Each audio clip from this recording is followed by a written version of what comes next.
Okay, good evening, everyone. Hope everyone's doing good this evening. Okay, so for those that don't know me, my name's Dee, and I'm the founder of 5D and the 5D program. And we've got quite a bit to get through this evening. We're going to go through some bits, and then we're going to bring on some guests as well, and also open 20 questions that anybody has. So I think a good place to start would be, first of all, who actually owns a business already? If you could just pop a yes or no in the comments, that'd be a good place to start. So if you own a business, just pop a Y or yes in the comments.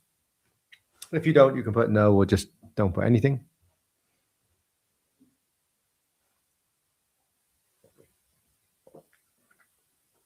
And then if you don't own a business, who here is thinking about owning or wants to own a business at some point? Again, pop a yes or a no in the chat.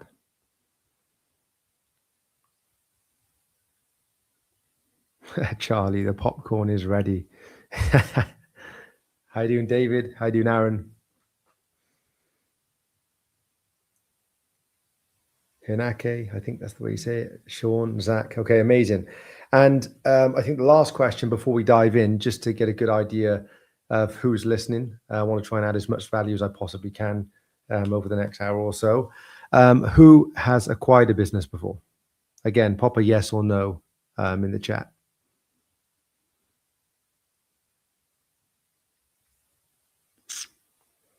Charlie, one day.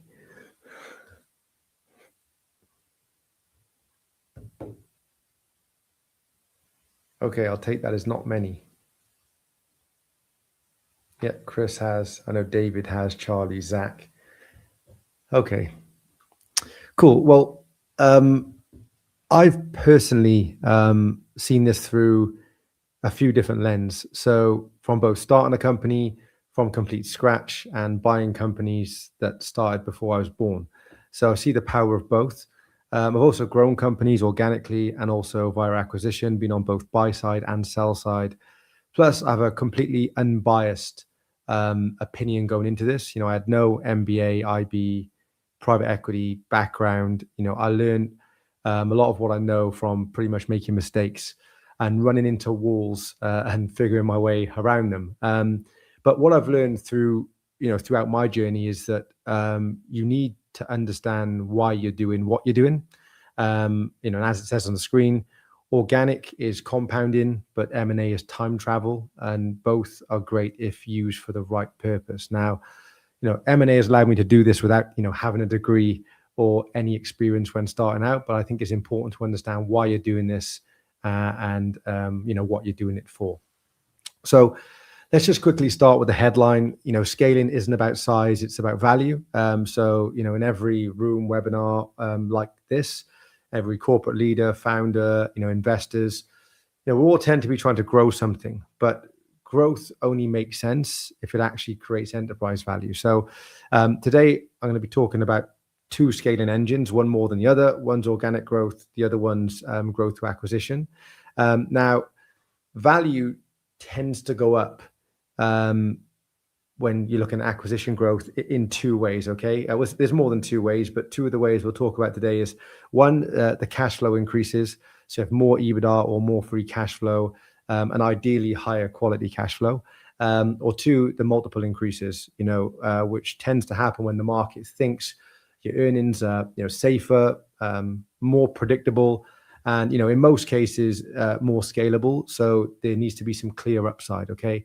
Now, of course, the macro climate also plays a big part in valuations, but we're not going to be talking about that today. We're going to be talking about what we can influence and control. And one of the key insights is not every type of growth improves multiples, but the things that we're going to be talking about today is mainly how you scale in a way that not only lifts cash flow, but also can improve the multiple as well. So the two growth engines, number one is going to be organic. So all organic means is you're building growth internally. So this comes from maybe you have some new products or services you're offering, adding new customers, improving margins, strengthening some of the systems inside the business. And then you have acquisition growth, which instead of adding more customers organically, you're buying new customers. You're buying systems that are already there. You're buying new geographies, and you're consolidating the market as well. But as the first slide said, organic is compounding and M&A is time travel. And as I said, both are powerful, but both can also destroy value if you use them in the wrong time and also for the wrong reason. So timing is very important for both. But as I said, today we're going to be focused on acquisition growth. So for those that don't know, just to understand the opportunity that's in front of us, Companies House filings estimate 620,000 UK company directors aged 67 plus, including 445,000 over 70 and 105,000 over 80. Now, what this tells you is there's a large group or cohort of aging directors that are still in seat, which typically ends up proceeding in sale, wind down, or some sort of forced succession event. Now, there was actually a write-up from I think it was the Employee Ownership Association or something along those lines. They're also supported by the FSB.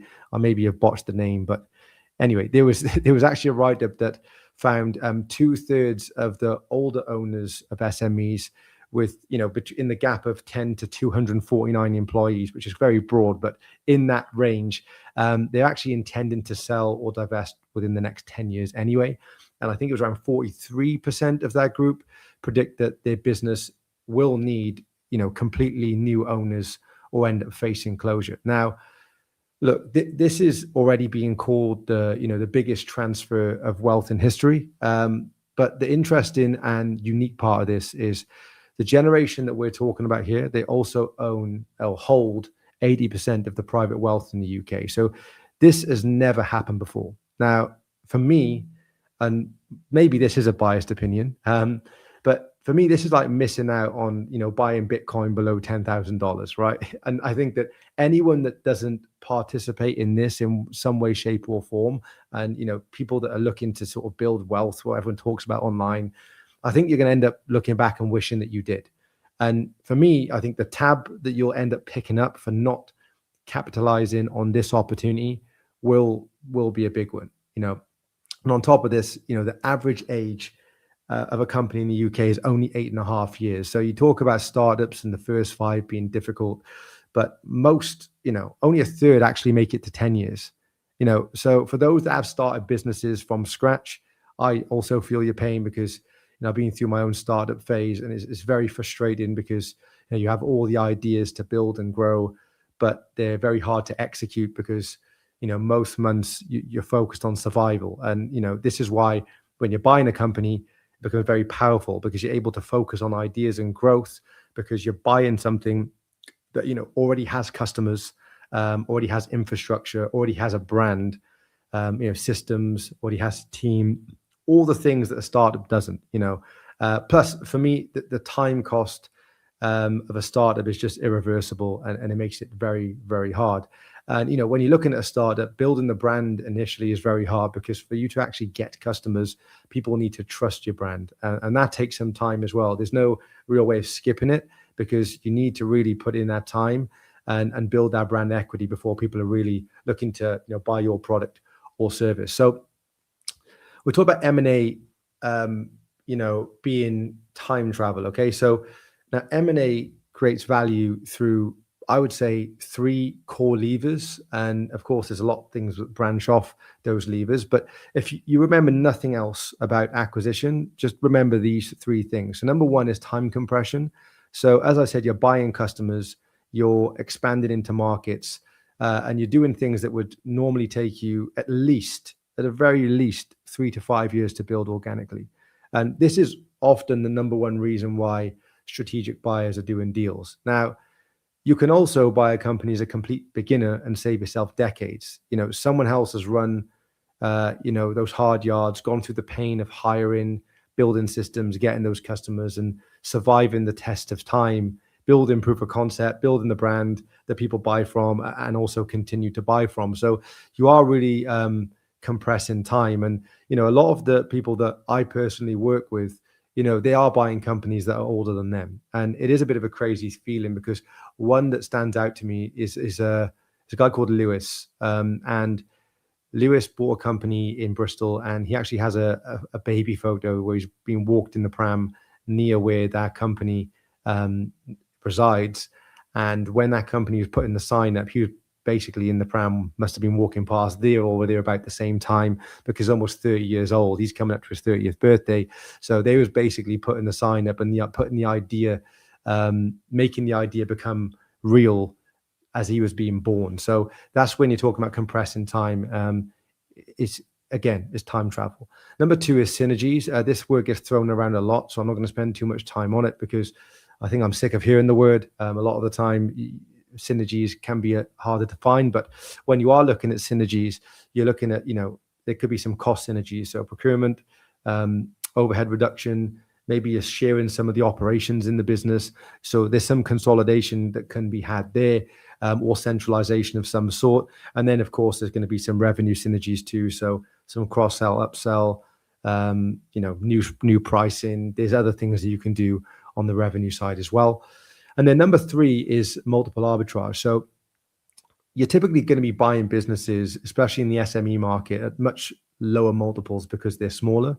But then if you do go on this acquisition journey and you're integrating them into a much bigger or stronger platform, you start to improve earnings quality, and then you're bringing them into an existing bigger ecosystem, then this is where the power actually comes in. So as an example, if you imagine you built, a quite a sizable platform business that, let's say you're now trading at, I don't know, a 5 times EBITDA multiple, then if you're acquiring smaller bolt-on companies at 2 or 3 times, each acquisition creates immediate multiple arbitrage. So as soon as those low multiple businesses are integrated into a group, their earnings are effectively, re-rated at the platform's higher 5 times multiple. Or I'm just using random numbers here, but you're generating the value through multiple expansion immediately. So like I said, if there's one thing you take away from today, this is where the power of M&A comes in.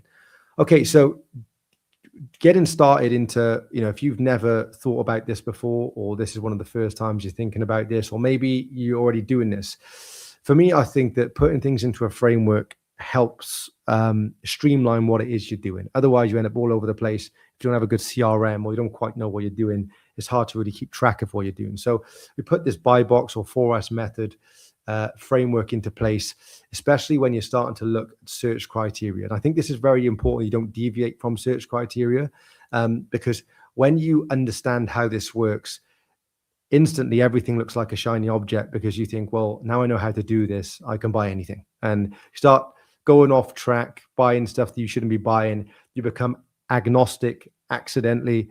And then you're like, what am I going to do? I have all these companies, or I have equity in all these companies in all different sectors. So when you're firstly looking at search, and, I guess when you hear the word search, not word search, the word search. Sorry, guys, bad sense of humor. But I guess the word search, what does it mean? So search is effectively a system for deal origination. Okay, so what you're meant to be doing is building very good deal flow, and the deal flow that produces, I suppose, constructive seller conversations. Now, some of the things that you need to do, you need a target list. So you need to find somewhere where you can get that from. You need to have a real good target search criteria, a lead source engine, so where you're actually going to get the leads from. Then you're going to need a tracking system, because like I said, this can become very messy very quickly, and you start chasing a lot of things. And then really you need consistent outreach cadence, because without it, it becomes very difficult. You need volume to get this right. You don't want to get what people would in the industry say is deal heat. You don't want to be really emotionally attached to a deal because it's the only one you're working on. You want to be able to have options. And then with options, you can create urgency. You can also say no. You feel confident in saying no because you know there's something else out there. You don't want a mindset of where you think, well, I found a seller that's interested in selling to me.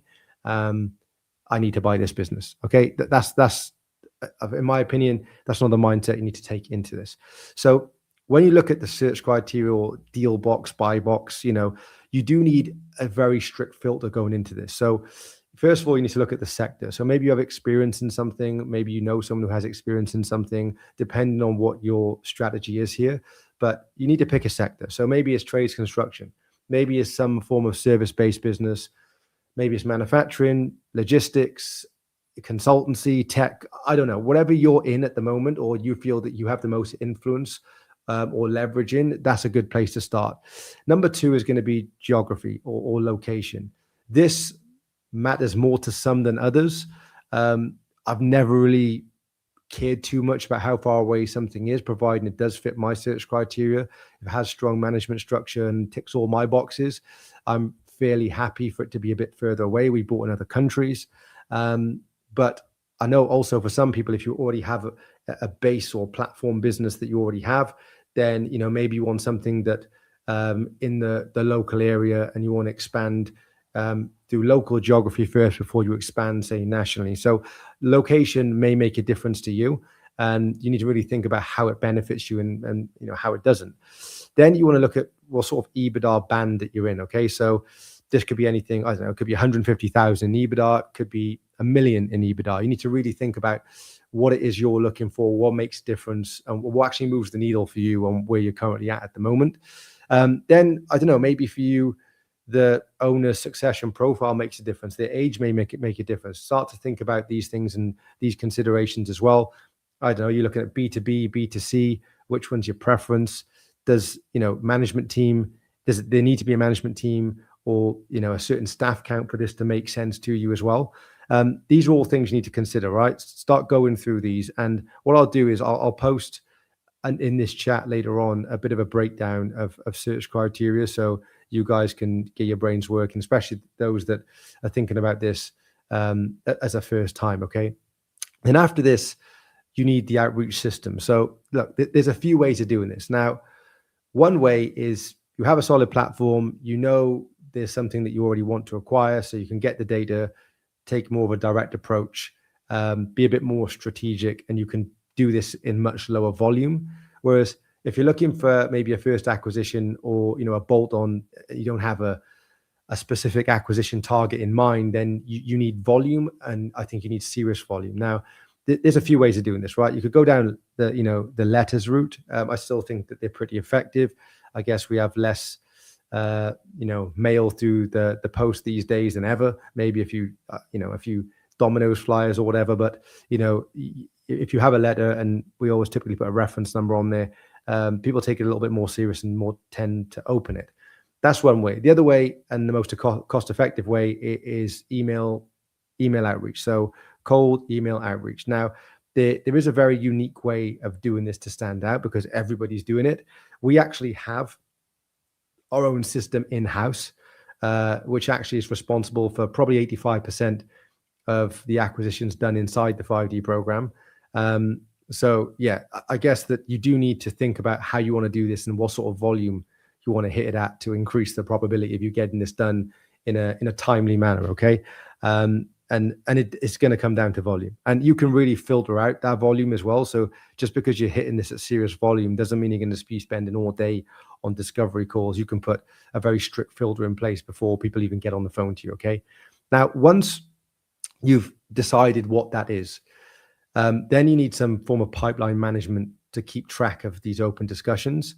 Now, some of the things you want to consider really is which stage each target is at, because you could be taking tons of calls. You could be taking a lot of volume here, right? Maybe you are, maybe you're not, but you still want to, some of these are going to be following up and circling back, some in 2 weeks, some in 2 months. Okay. You need to have real good pipeline management to understand and keep track of this more than anything. You're going to have follow-ups.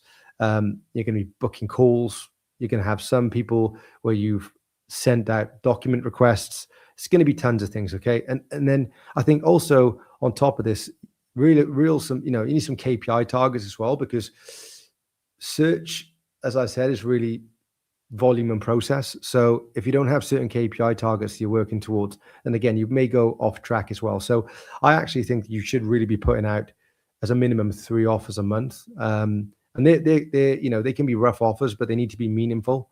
So to do that, you need to be getting through a fair amount of companies, especially if you don't have, an outreach system in place already. Okay, then this screen. So really, we need very, very fast qualification at this stage. You can use a scorecard or something similar to a scorecard to really identify whether you should kill the deal fast or not. Now, this isn't due diligence. This is determine if a deal deserves due diligence. Okay, this is just light underwriting and real, triage at this stage. But once you've received all the necessary documents that you need to review the business, you should be able to screen it financially in about 5 minutes. If you can quickly establish, revenue,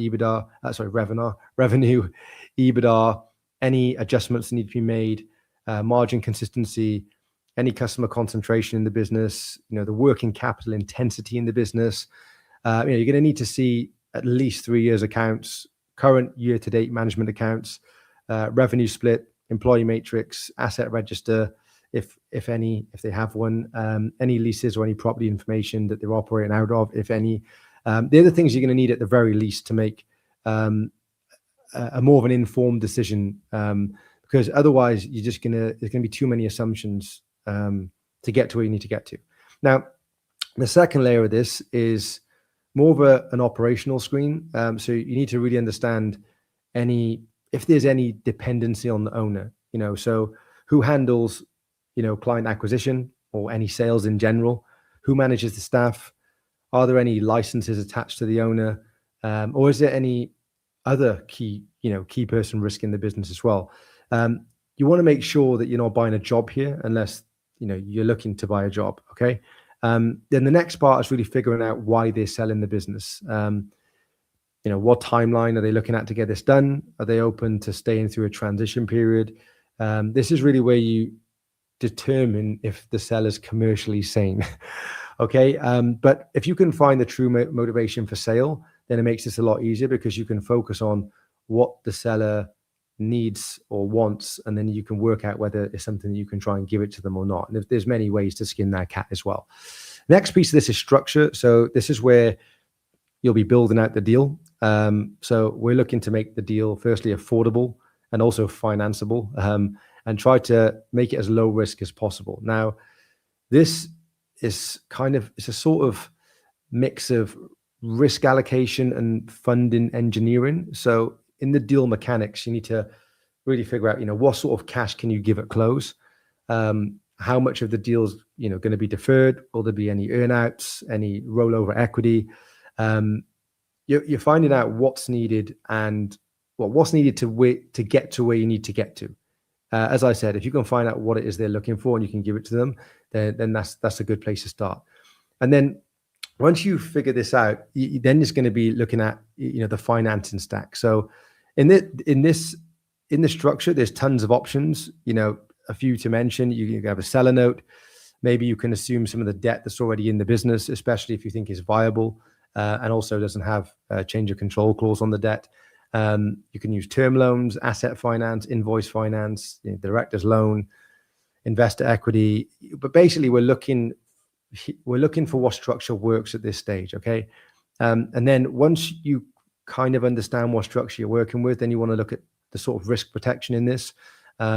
So talking about earnouts, they could be, I would say that if you're going to be looking at earnouts, you want to be tying them to profit, not revenue. And there's a mechanism you can put in place that benefits both seller and buyer there.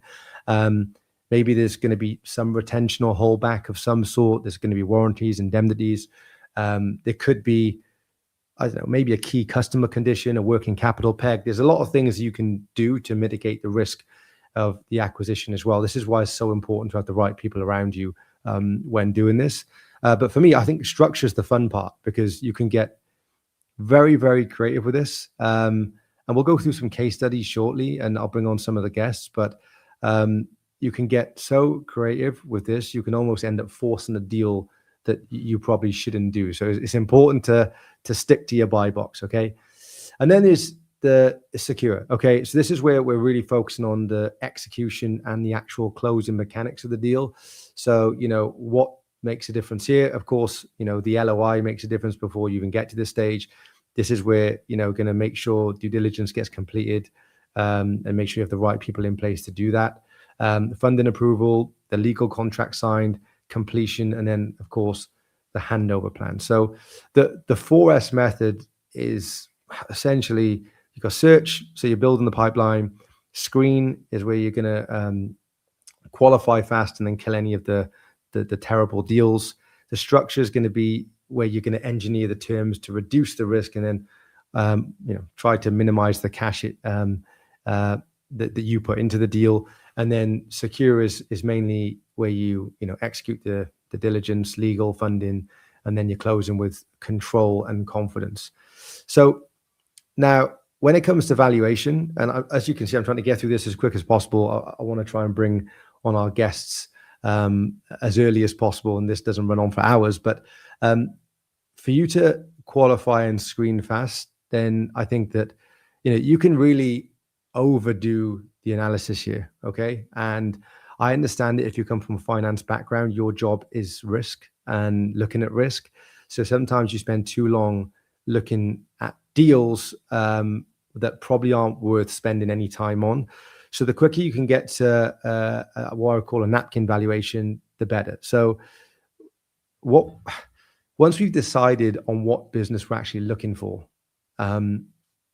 figured out the outreach system that we're going to use, and we start speaking to business owners, we're going to collect a ton of data.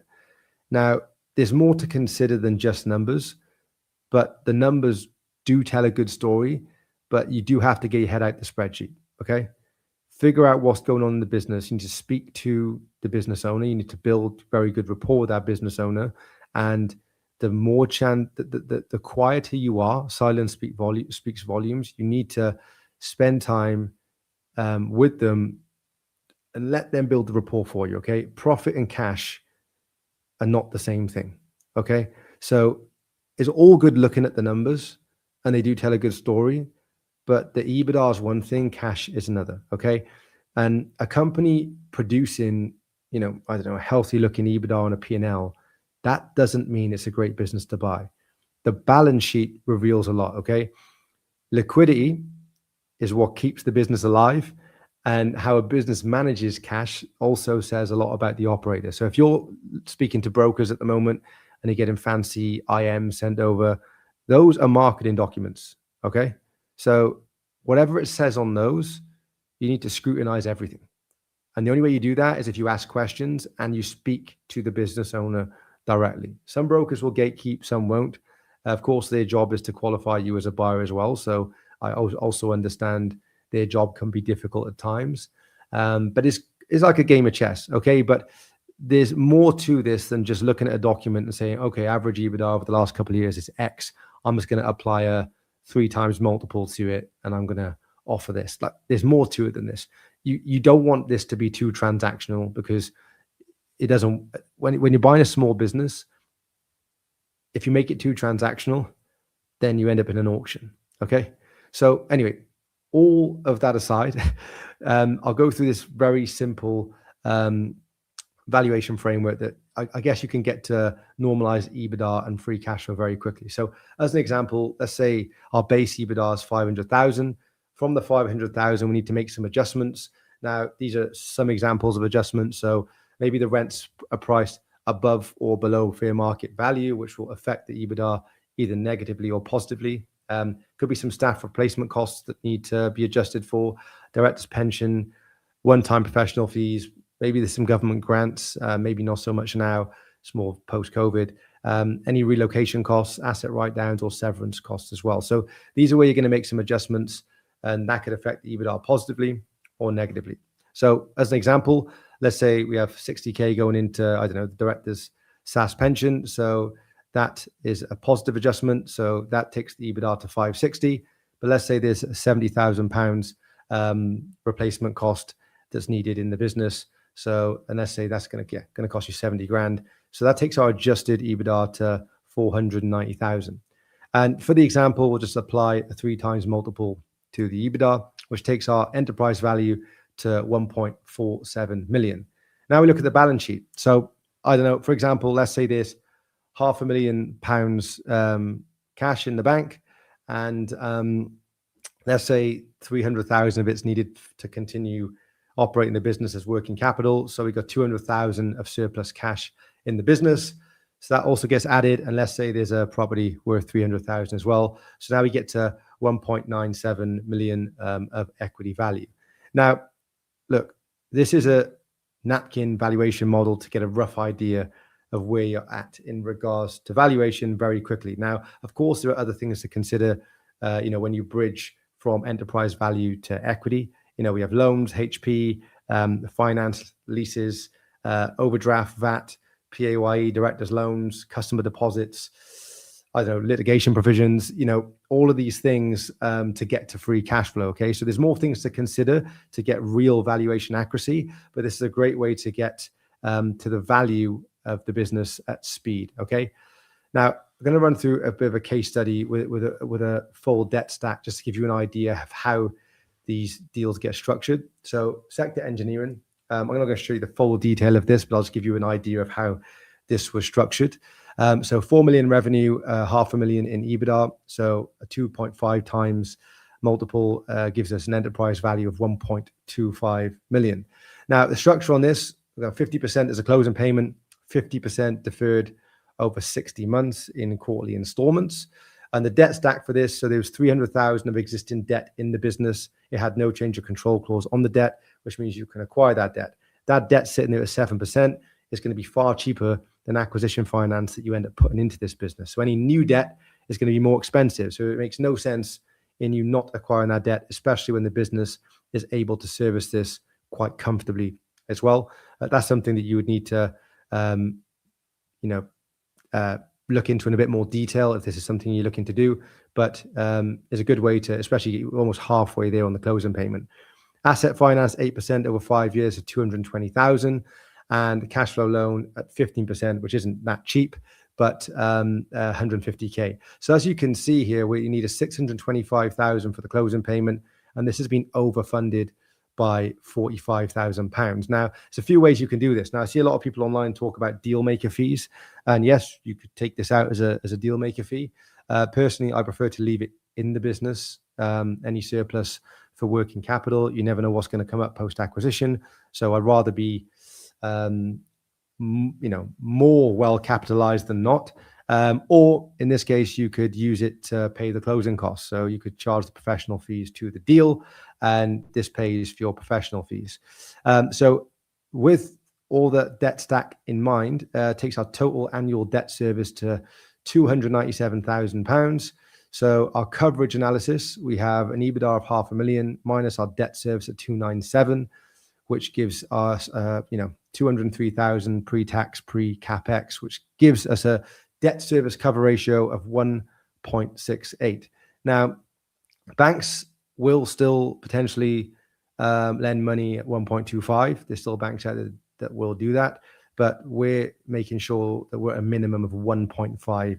At the very minimum, gives you a much better chance of, and makes the deal, you've got more of a probability of financing the deal. Now, look, of course, the free cash flow will be slightly lower once you do take into account the capex and taxes. And of course, I do think, again, it would probably make more sense to inject some capital into this deal, but this is just how you blend the finance to achieve, that no money down deal scenario that everyone is fairly obsessed with. With this, being a bolt-on acquisition and being absorbed into an existing group structure, this is when the multiple ends up being a lot lower as well. So that's one way you could structure it. Now, one thing I think is important to mention is we talked about the no money down deal there, and I think that our philosophy is more of you find a good business before no money down deal business. Okay, so our core focus is find a good business first. If we can make it no money down, then great. If there's a small shortfall that you have to go and raise or put something in yourself, then there's no harm in that as well. You want to make sure you're buying a good business first, okay? Because leverage amplifies gains and mistakes. So of course you can really leverage up, and you can make the most of leverage, and you can create that sort of no money down environment. But then also, if you get it wrong and the structure is wrong, and this is where we focus on very, very heavily in the 5D program, is structure first because it makes the difference. But if you don't get the structure right, you will make mistakes. And 85%, I say 110, but even 120% leverage is completely viable with the correct structure. So just bear that in mind. This is you can really amplify the leverage here, because the danger isn't leverage, it is actually structure. And to put this into perspective, two people could buy the exact same business, both could pay 500,000 for it. One will need 500,000 in personal funds to close. The one won't need anything in personal funds to close, because the difference is structure. And understanding structure is very, very important, not only to make sure the deal itself is right, but also to set yourself up for success post acquisition, which is very, very important.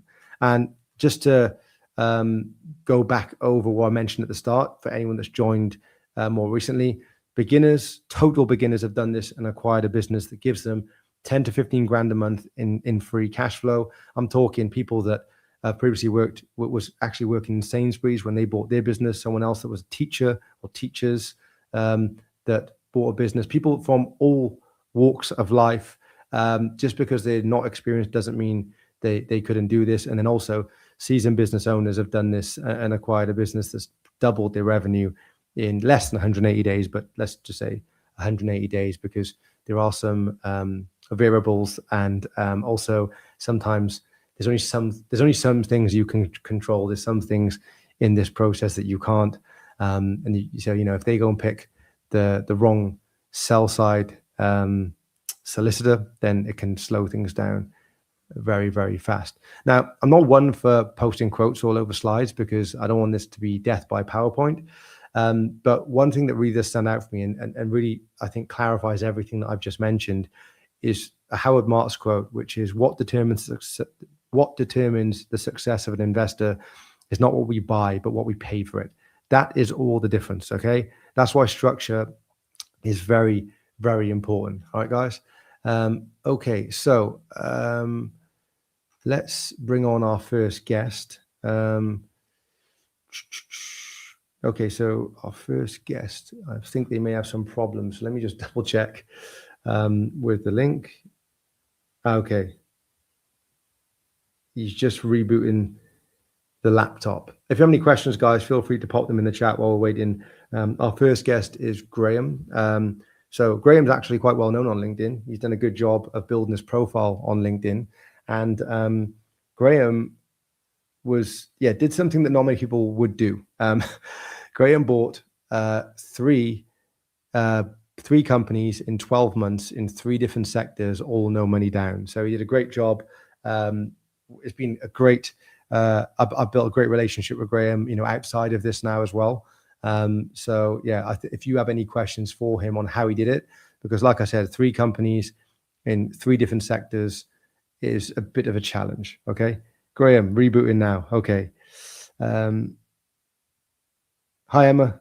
No worries. Well, this has been recorded, so you can always watch it back. And guys, if you are open, if you would like to understand a bit about what we do at the 5D program, then feel free to schedule a free call with myself or my business partner. We can take you through what it is that we do and give you a bit of an idea of, we need to really know where you're at now and what it is you want to achieve, and to make sure that there's something that we can help you with, because of course, can't help everyone. Okay. So guys, we're just waiting for Graeme. Like I said, if you have any questions, feel free to pop it in the chat. I'm just going to check the comments.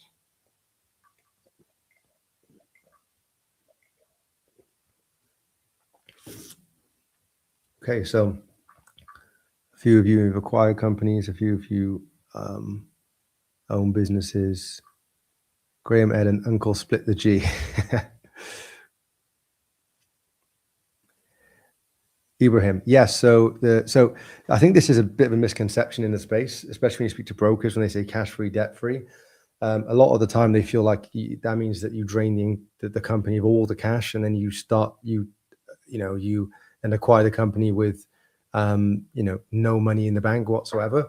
And the working capital requirements could easily, depend on the size of the company, be hundreds of thousands of pounds, sometimes millions, right? So yes, the cash-free, debt-free situation that you're talking about in the example Providing the debt has no change of control clause and the lender's happy, you can acquire that debt, because a lot of the time that debt is going to be end up being a lot cheaper than any new acquisition finance that goes into the deal. So let me just move this. Graeme, how you doing? Finally, laptop okay, to the wait side. a sec. There we go. How you doing? I'm good. Apologies for the slight technical issue. The laptop decided it wanted to not allow me to speak and also not to make me visible to folk on the call. So quick reboot and here I am. It's all good. It's all good. You recovered from your trip from the sandpit? Yeah, straight back from that and then into a house move. So it's like from one extreme to the other, to be honest. So yeah, we're settling in and getting there. Good. So I think a good place to start today is what initially made you want to even think about acquisition, when you were starting out. Before we worked together, you already had in mind, really, that's something that you wanted to do. So yeah, where did the idea come from?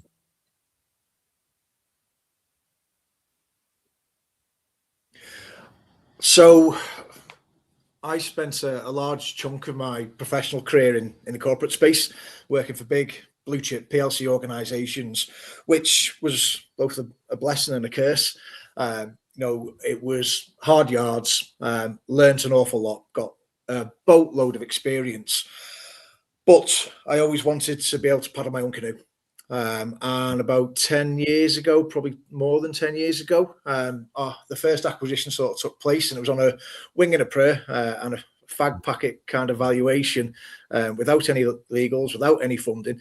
And we bought a local bar bistro where we used to frequent to watch football and eat some food and have a few beers. And it was a very simple deal in the fact that, it was a tri-party deal in the fact that we wanted to buy the building and also the bar and a restaurant. Now, I have to caveat this. I spent a lot of time, not in hospitality, but in automotive rental leasing contracting, multi-site operations, UK and Europe, not hospitality and running a bar. Anyway, we managed to get an agreement done. We bought the building off the vendor's cousin, and we bought the business, which was I'm not going to tell you the exact figures, but it wasn't a lot of money. There was one payment at the front, paid off the remaining balance within 12 months, which was paid for out of the business. But it wasn't done in the right way. Fortunately, there was no lags and there was no skeletons in the closet that came out. There was a few things with bills and whatnot, but that was just migrating from one place to another. Anyway, that sort of wet the whistle for myself, and ultimately wanted to step away. So I was still very much full-time employed at the time. But by the same token, I had degrees of flexibility whereby I could split my time where needed, and I could be present and visible. And it went from there. So that was the first acquisition. In the meantime, I'd then spent some time in the Middle East, again, paddling my own canoe, doing something slightly different. Business was still in the UK, doing its own thing. Had a team of people in there who were great, so I wasn't in the day-to-day as such. When I came back from the Middle East, I then invested in a rental franchise and also a car dealership. And that's where I started to get a bit of momentum. And this was from a standing start. And we did just shy of 1.3 million in the first year in terms of the car sales, about 350k, 450k on the rental side. In the meantime, my partner was retraining into the health and beauty and wellness space. And there was a business in Liverpool called Liverpool Beauty that was shut doors. And it was a training academy plus a wholesaler. And I bought all of the stock and all of the assets from the training academy.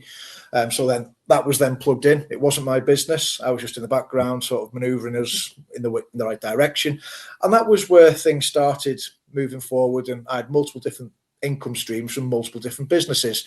Some took more of my time than others. But in the main, we were building out businesses and building out teams of people in those businesses. That went on for maybe 3-4 years or so. And then I wanted a slightly different direction of travel in terms of not being in the day-to-day every day, whereas my then business partners were looking for something different. They wanted to be more involved. They wanted to be more present in terms of in the business, whereas I wanted to build out the teams and relinquish some of that responsibility in terms of P&L, budgets, growth, scaling, and all that stuff. Not wiping my hands of it, but very much steering the ship as opposed to actually rowing the oars. The landscape sort of changed, and I stepped away from a couple of these businesses and exited myself, which worked very fortuitously because what came next was COVID. And there was a few sectors that got an absolute hammering, hospitality being one of them, and I just stepped away from that already. I'd done a deal with my then previous business partner to take a number of other assets that we were involved with, and he retained this, and so on and so forth. I stepped away from the car sales and the rental franchise, which we did actually wind up in the end, the franchise, because my business partner, it wasn't his thing. Selling cars, yes. Buying cars, selling cars, talking about cars, anything to do with cars, yes. Whereas, again, he loved the day-to-day of it. Whereas for me, I didn't want to be in there doing that all of the time. I wanted to be on to bigger and better, growing things and moving things. So COVID was a period of time where there's a bit of reflection, and it allowed me to understand what I missed about business and people. And that was chasing targets, solving problems, building teams, building people, and developing both the business and the people within it is something which is really important to me. And I missed that from the days in the corporate space. And that's sort of what led me to you right at the beginning. If you remember now, it's got to be 4 or 5 years ago. Oh, yeah. Quite some time. It has, I unbeknown to me at the time, I worked in business change and transformation, and I was involved with quite a few high-level big mergers, but on the operational side, post-completion, both with Avison Budget Group and then also with Northgate, which grew through acquisition from 1 to 47 businesses, and then a FTSE 250 PLC, £800 million turnover business. And all of the work that I've been involved with post-completion then became really advantageous to me. So I thought, well, I've been involved with this at this level. Surely I can do it at this level, at Main Street level, if you will, whilst paddling my own canoe and serving me a little bit more than just being a shareholder in some of these companies, which it was. So that was the backstory to it all. And then sort of doubled down, learned a bit more around how the actual deals are structured and things. And as you've just been explaining on your napkin valuation there, we're not putting people on the moon. We're engaging with people. We're understanding what the business is worth. And off we went from there, really. And I don't want to say the rest is history. It's just changed direction and a pivot. Do you think that your corporate background helped you a lot when you pivoted into this? Because having experience, as you know, you've operated at quite a high level in your previous life career. How important do you think that's been for you? Because buying in sectors, I don't think you had experience in any of the sectors you bought in, right? You've sort of just you just taken your sort of business mind, you've gone into it, and you've just instilled that mind into it. And I don't like to say in a, I don't know, probably the worst, not a good way of saying it, but you've applied like a common sense approach to be like, look, this is how the business operates now. Let me make sense of this, and what's the best way to take it to where I want to get it to? Do you think the corporate side helped? Yes and no. Corporate structures and ways of operating and are very much refined. And for some of the legacy businesses which I was involved with, they were very well thought out. But that said, the reason I worked in business change was to improve what we were doing. So I took basket cases and then improved what they were doing over time by fixing some of the leaks in the operation, improving sales and retention and all of those kind of things. So I've been really fortunate to be involved across multiple disciplines within business, from operations to finance to commercial, business transformation, fixing basket cases that I've touched on. So I'd had a really broad experience over the 14 years when I was in that space. So for me, it absolutely did benefit, because there are people who've come to the table and want to get involved with this, where they haven't necessarily had the same depth and exposure and at the same level which I have. So for me, it's been both a blessing and a curse. The curse comes because you know what can be done, but sometimes it takes a fair bit of time to get to that level in terms of adherence to process, revising what we're doing and how we're doing it. And when you're looking at more Main Street, smaller businesses in the markets which we're approaching, they don't always have the same sort of corporate culture whereby actually this makes sense and we're going to run with it. It's a much slower burn in terms of making some of those changes. So whilst on one hand, you know what the solutions are, there's always a lag for the team to sort of catch up, understand, and really get to grips with the why. why we're doing some of these things, because they've been operating very, very different ways from what I was used to operating previous lives. If that makes sense. Yeah, no, it does. It does. And tell us a bit about what sectors you've bought in, and what's the sort of what are you doing right now? I see Big Pat's in the chat as well. So how you doing, Pat?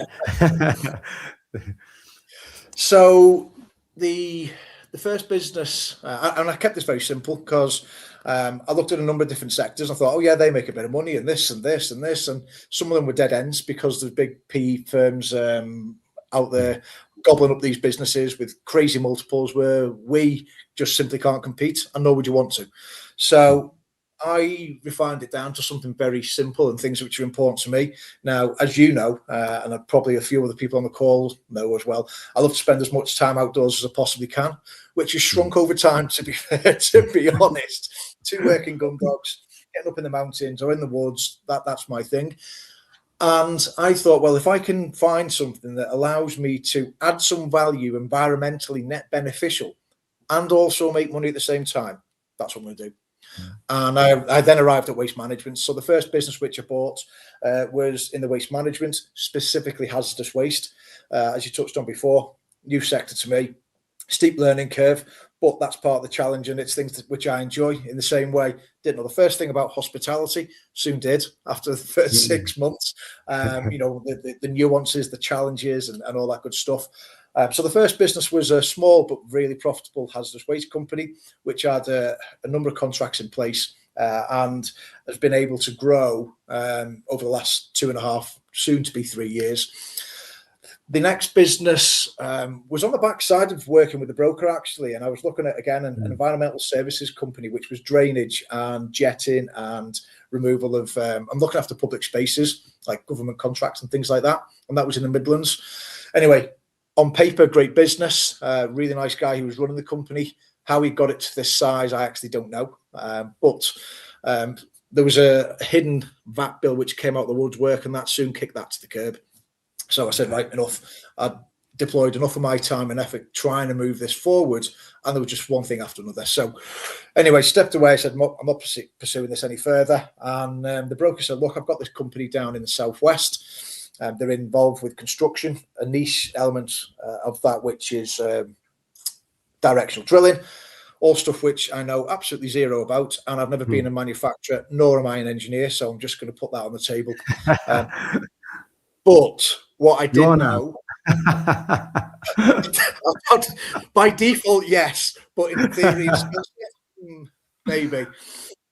But what I did know was somebody, and you mentioned Pat's joined the call and he's in the chat. I know someone who was of that sector and of that industry, and Pat and I started to build a relationship and understood what his background is, what he was looking to do in the future. And he was interested in acquisitions because basically he sent me a LinkedIn message saying, Graeme, what the hell do you do? kind of thing. And it was as blunt as that, you know, and again, a bit of that is the rest is history. So Pat and I decided to look at this business, but Pat knew who one of two people that could have been in the Southwest in our industry, signed the NDA, and it turned out it was Brewis. So off we went. We started working together on that. And it took a fair bit of time to get the deal closed, but we then closed on Brewis. Incidentally, on Saturday, which was Valentine's Day, was 2 years ago. So we've paid off a large chunk of debt into that company now, which has been going well. The quarterly repayments, if we didn't have them, we'd be very happy, but we do, so there we are. They're going soon, though. They'll be gone soon. Exactly.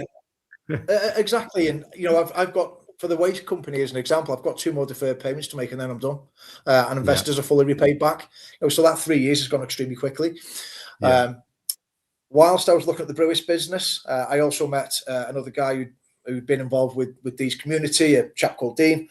And I was helping him with some of the basics around what P&L looks like, what a balance sheet means, and blew his cap off basically with a full deep dive session on a number of different things, but primarily around the financials. And he turned around and asked me, do I want to be involved? And I said, to what extent? We agreed that we'd have a look at this deal together. And he's from the construction sector, but predominantly heating and plumbing. So we started working on the deal that he'd found. And then we closed on that 1 month after the engineering company. So What word to watch out, guys, if you're going to attempt to do some of these things.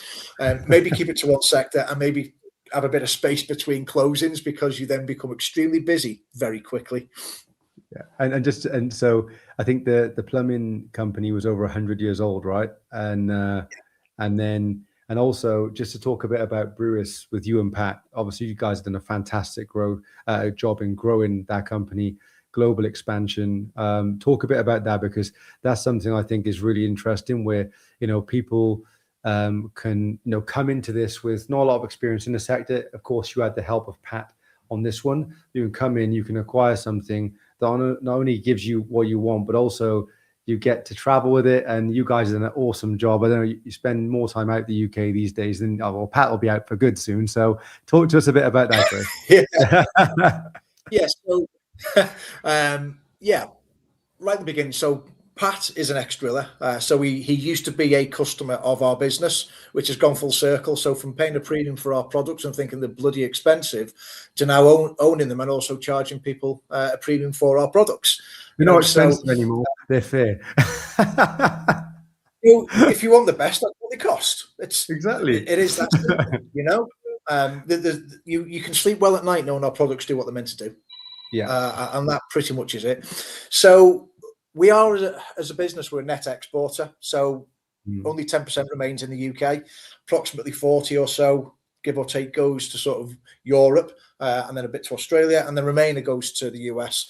As Dee's just mentioned, we've spent a fair chunk of time attacking and getting to know our biggest market, which is the US market. And we've put in place a distribution model. It was already there, but it's been much more refined and built out from that. The collective we, but predominantly Pat, through building out those relationships, being back and forth over that pond, we've managed to put over 1.3 million into the top line, which had a net impact at the bottom line and give us a fair bit of breathing space and headroom in relation to, one, just grow and scale, but more importantly is to service that debt sitting behind the business which we introduced to the business. So when Pat and I met in person for the first time, and we spent the day together just to say, do we like one another? Are we on the same page? Do we have similar aspirations? Do I like his shoes? Well, all of those things. We talked about everything for the full day. The big shoes. Yeah. For context, guys, Pat's 6'9". He's a giant of a man. I'm not a small guy by any stretch, but he makes me look like a baby. So, and Pat's, one of Pat's goals and aspirations was to be stateside in the future. I remember a throwaway comment, but clear as day. Within 10 to 15 years, I'd like to have built something enough to enable myself to relocate to the US with the family and ultimately retire there. And I was like, based on what we know of this business, forget that. 10, 15 years, it'll be less than 2. Anyway, 18 months later, pretty much to the day, his US visa was approved, and that was on the backside of us putting a distribution structure in place in the US, whereby we distribute to ourselves and then to our onward distributors from there. That enabled Pat's visa application to start, and off he went through the motions. So as part of our growth and scaling plan, we're going to have boots on the ground in Texas, which is where we operate, or going to be operating. We are in the process of recruiting 3 guys in a business development and growth role, if you will, for one in the US. And we've got a soon-to-be MBA graduate joining our ranks soon for some training, but actually the official date's going to be the start of May, by which time Pat's going to be relocated in Texas, having booked 4 one-way tickets week 1 of January to fly the 1st of April. No fool. So it's been a journey, and one which we can tick off a number of boxes in the fact that this is what we said we were going to do, and we've been able to. The market globally for the industry of which we support, because we don't drill, we actually provide the tooling for it. It's worth about 5 billion globally, which is not massive. So it is very niche and very specific, but it also gets a fair bit of attention because we've had conversations with various investment firms, private equity and family offices who seem to be sitting up and taking note that this is a sector of the market in the overall construction market whereby there can be some guaranteed returns if things are done right. So there's plenty of things that have been happening. As I say, we are having some sales support for both the UK market and Europe, because there are still countries that we aren't well known enough, and some countries don't know who we are at all. And outside of that, we've then got the MENA region. For anyone who's paying attention, there's all sorts of construction going on in Saudi, in Egypt, and also the UAE. There's a 22 billion drainage project going on in Dubai. You may have seen some of the floods and maybe witnessed them, or we've been part of them. They want to go back and fix that issue in the fact that there is no drainage system that supports the developments taking place over there. So there's lots of projects where our kit can be utilized in the Middle Eastern region. So we're in the process of finding some people who are in the region, who understand the market, who understand the locals, and can start to get a bit of traction there. So from a scaling position, there's lots going on, not specifically in the UK, but around the world, in relation to getting our brand out there, working with distributors, working with people who are actually actively selling our products, and putting other distributors in place in different parts of the world. The vision, if you like, is to have that global map, ... And these are all places where you can acquire our products, be it directly from us or through our distribution network. So that's sort of where we're going with this. It's a work in progress. How long it's going to take to get there, we're not quite sure, but we're 2 years deep of a 5-year plan to date. So we'll see where we go. And I guess, go back a couple of years ago before you bought the company, would you have thought that you, especially, well, all three really, but Brewis in particular, like, someone said to you 2.5, 3 years ago, you're going to have a company like that doing what you're doing, what would you have thought? Was that sort of on the cards in your mind, or? No. I would have liked to have a business that did have international requirements. Once upon a time, I worked for Group, for one of the companies I was working for, so I was always in the air, predominantly Europe, sometimes the States, and I did miss that. I'm a bit of an aviation gimp in the fact that I do like passing through airports, and I do like flying. I just got a real interest in it, and also going to places where you meet new people with different cultures, different ways of working, and all that good stuff. So having a business that enables us to do some of these things has been a real stroke of luck. So there was some luck in this. We didn't really understand the scope and scale until we got our hands on the business. We went to a trade show within 3 weeks of closing. It was a meet and greet exercise, shake hands, meet people, meet our customers, get some feedback, listen to what's been good, listen to what's not been so good, put some plans in place on the backside of that. And there was at least 3 people who said to us, not in as many words, but one specifically said, if Rolls-Royce made swivels, which is what we make, it would be these. And we were like, Christ, we've got a diamond in the rough here. The business historically, and this is with the utmost respect to the old owners and the directors in there, we're reactive by nature, because the industry is reactive by nature. The contract will go live next week and they say, I need this, this, this, and this. And we've got lead times of up to 12 weeks. That simply doesn't work. And you're not going to grow if you continue to operate like that. So this is where we've got stock on the ground in various different areas so that we can say yes, and we can say yes more often. So in answer to your question, no. As we've understood more about the business, it's facilitated, let's say, a bit more of a global presence, if you will. Don't get me wrong, we're still a small business, but we are actively growing. And in our market, we've got a good reputation. That's nice. So for, I don't know, anyone that hasn't acquired, I guess forget people who hasn't acquired. If you have a business right now and people are looking at acquisition, what would you say to them? If you had to give them 3 tips, what would they be? I think first things first, it's not as complicated as you might think it actually is. Don't get me wrong, it's not easy. And it also might not be for everybody either. It takes a certain type of mindset to do this. But if there are active business owners involved with this conversation now, it's one of the quickest way to move your revenue needle and scale as opposed to organic growth. That doesn't mean you turn off the organic growth, because we've been doing a lot of organic growth and we are now back in the saddle looking for additional acquisitions. So the second comment would be, if you find a business that complements a horizontal or a vertical to your existing sector that you're in, well, go for it, have those conversations.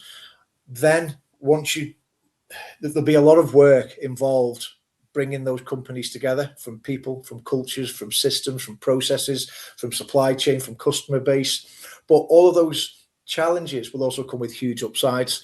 So it's having some very clear plans of attack as to how that, when you found your business, how do you bring them together? Because culturally, they will be different, and it's how those are knitted together in the most productive and effective way. And I think probably the last point is, if you've not got a business, or if you haven't, then think about, like for me, I kept it very, very simple. I want to be able to give something back to the environment.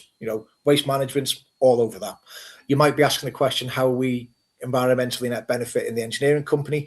Well, the methods of directional drilling remove open cut trenching, so therefore less excavators, less intrusion to the environment. You can't dig holes in water, so there's no way that the only way you can get underwater with critical infrastructure and putting pipes in is to drill it.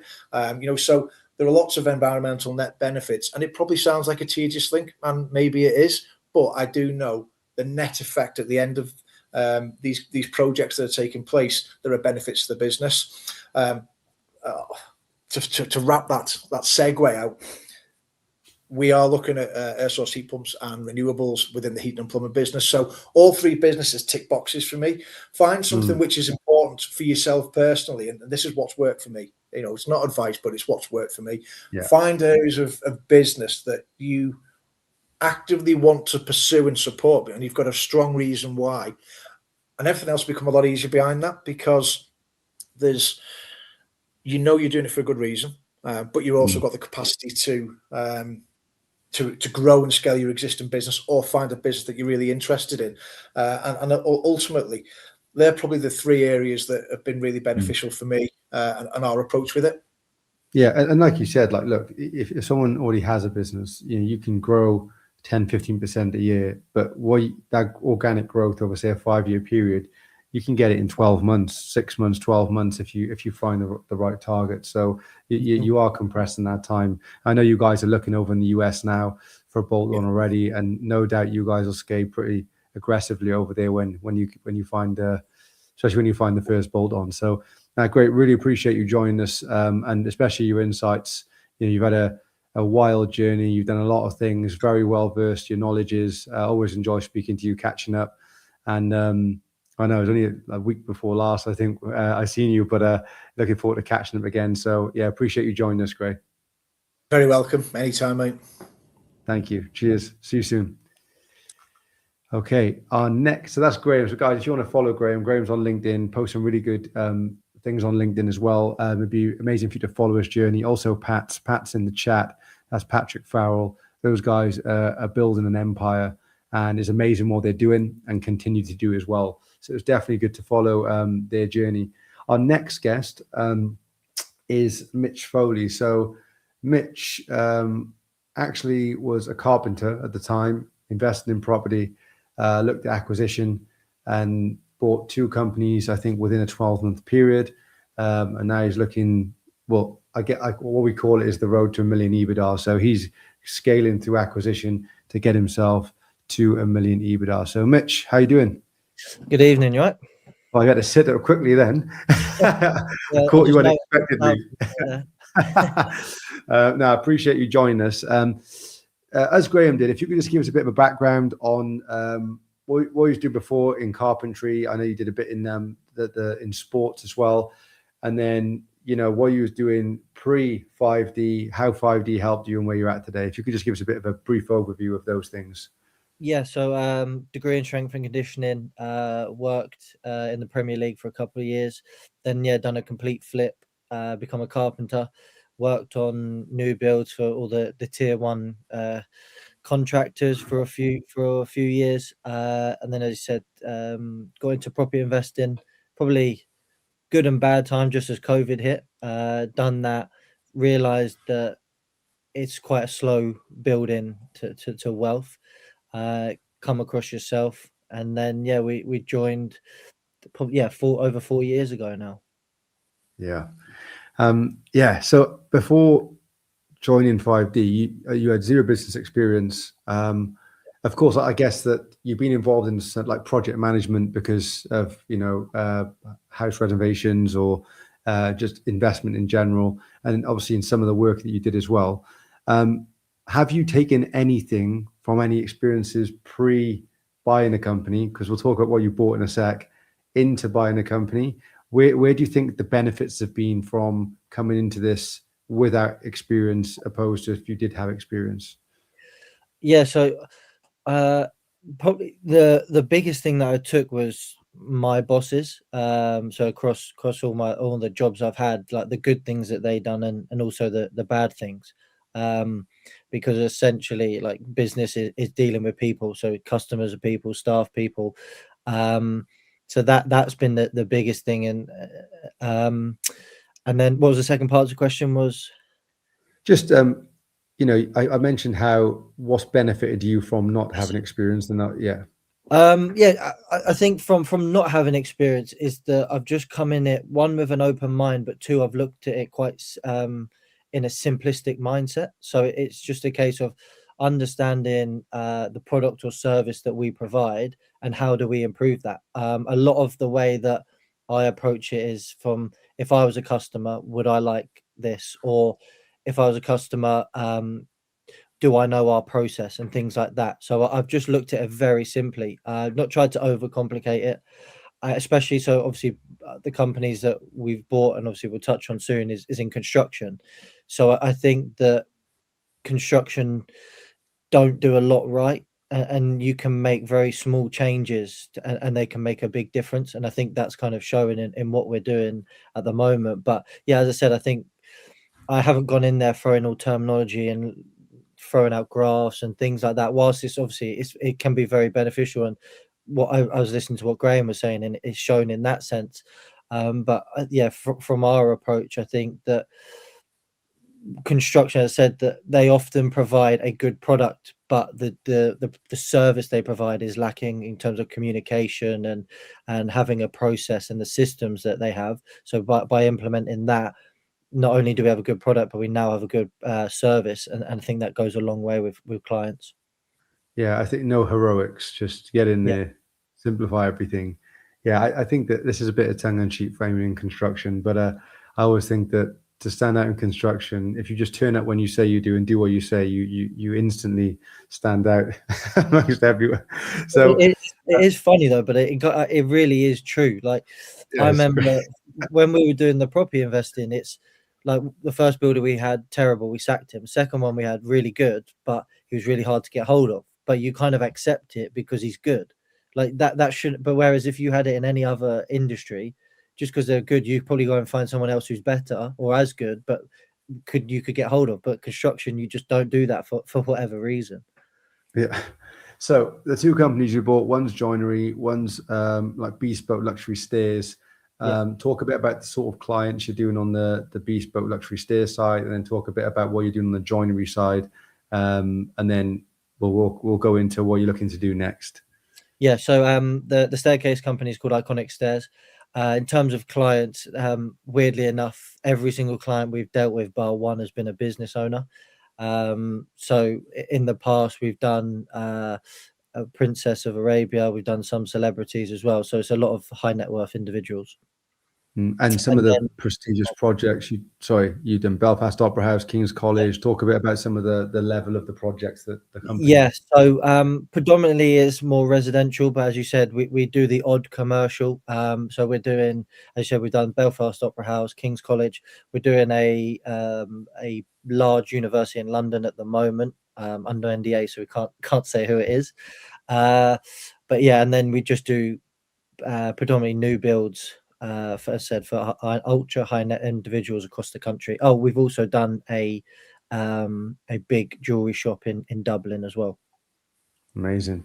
And I think the good thing with this one is I think that the business owner that you acquired the business from was I would class as like, not that all business owners aren't, but like an out and out entrepreneur, easy to work with, helped a lot through the transition, still helps out a lot now. Also very interested in acquisition himself now. How has that helped I don't want to talk too much about what hasn't helped in other acquisitions, etc. But how much has that helped throughout the transition period and also the ongoing support of the business? Yeah, I think transition period is obviously massive because it's you want to be able to understand the business, how it works, and things like that. So, if and inevitably issues always arise. So when they do occur, is being able to have that rapport. You can then pick up the phone to them straight away and say, "Look, this is the issue. Can you help us sort it out, or what's your thoughts on this?" So that is massive. And as we have grown, we're branching out to do a few more things, and we're not only trying to do concrete, we're doing other sort of materials with the staircases. He's been a big involvement in that again, I can just pick up the phone, get his ideas, what's his thoughts. He's done a few bits before, so then see what worked for him, what didn't work for him. So it's a really good soundboard to have. And then if there are things that have cropped up that we've not dealt with before, the chances are he has. So just getting his thoughts of how he overcome it as well. And on the joinery side, you've been growing quite rapidly. You've got quite a good client acquisition strategy. You've worked on the customer journey a lot. And now you're looking, I suppose, to grow through acquisition as well. I know, unfortunately, you had something that was almost there, which would have broke through that million EBITDA that you're looking to get to. But talk us a bit about the growth in that business, because when you took over, it was a good business.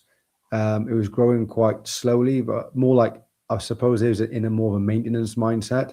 And you've really sort of put the fuel on the fire again, started to grow, and you built a really good culture in that business. And the reason why I wanted to talk about this is because going into this, I know you had some of the issues that you had going into this was people thought that you looked young, and it was sort of like a wall you kept running into with business owners. So you took a different approach. But however you managed to do what you've done in that company, where some of them, most of the team are older than you, and you've managed to go in there, change the culture, put a lot of energy into the business, and then put it into growth mode.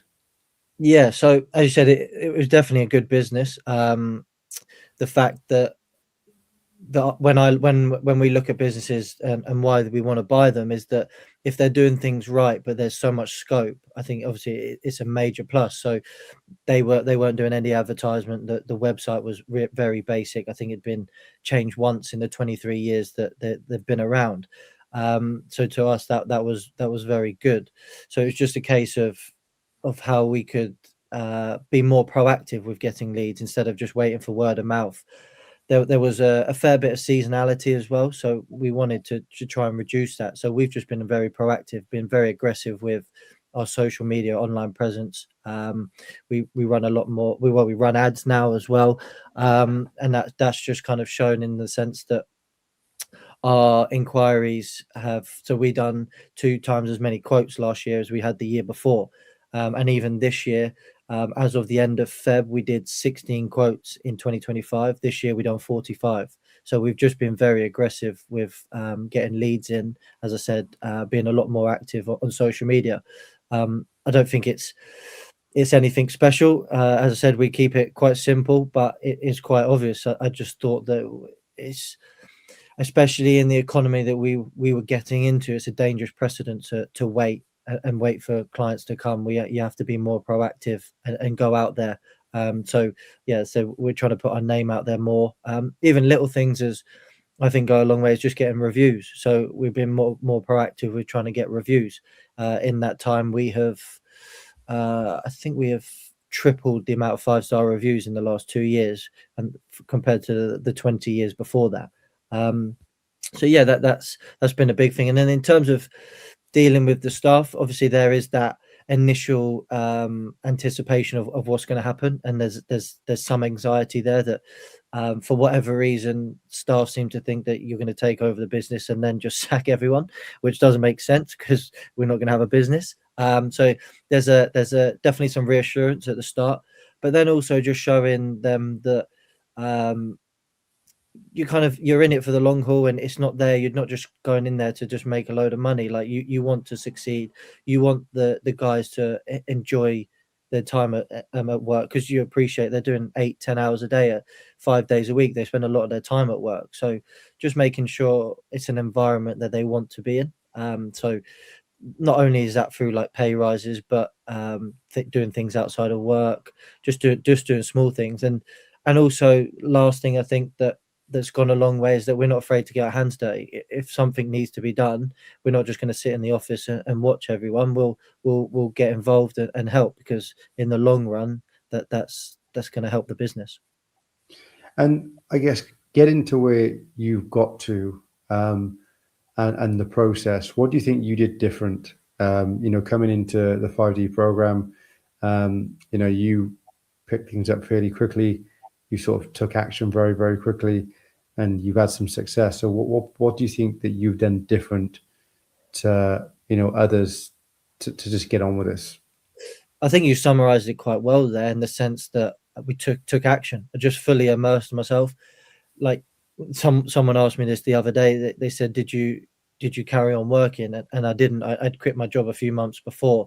I probably wouldn't have advised that now, and in hindsight, I probably would have done it at the same time. But there again, that I may have not been able to accelerate and get to the position where we are so quickly. So it's kind of a catch-22. But yeah, I said, just fully immerse myself in it. Not only did we learn all the things on 5D, but then it was listening to podcasts, it was reading books, it was going on to YouTube. So it was just trying to get any source of information I could to then implement it in the strategy. But as Graeme touched on, it's complex, but it's not. Like initially when you look at it, it's a lot, and it's almost a different language. But like everything, once you do reps and you just repeat, and I say get involved as much as you can, it then becomes kind of second nature, and then it is just like a deal flow and a numbers game at the end of the day.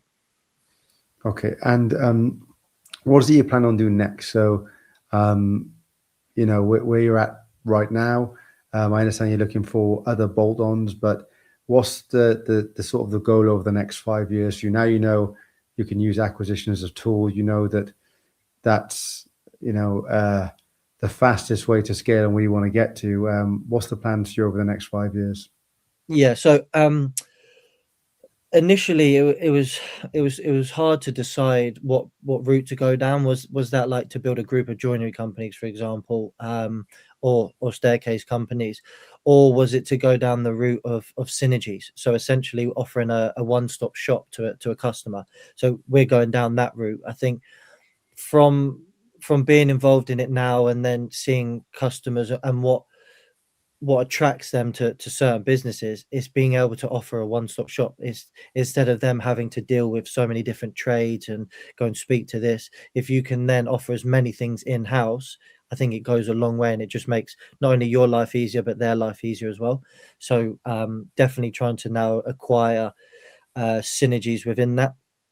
So one of the big things has been, we get a lot of our work from both companies through architects. So looking for specific architects, not just any. I think because of how specific our criteria is, we really know what we want. So it's been a lot easier looking for businesses now, because we can be very specific and very definitive on what we're looking for, so you can have those discussions easier, and you can target specific ones. And then go further afield, so project management, main contractors, and things like that. That's what we're trying to do.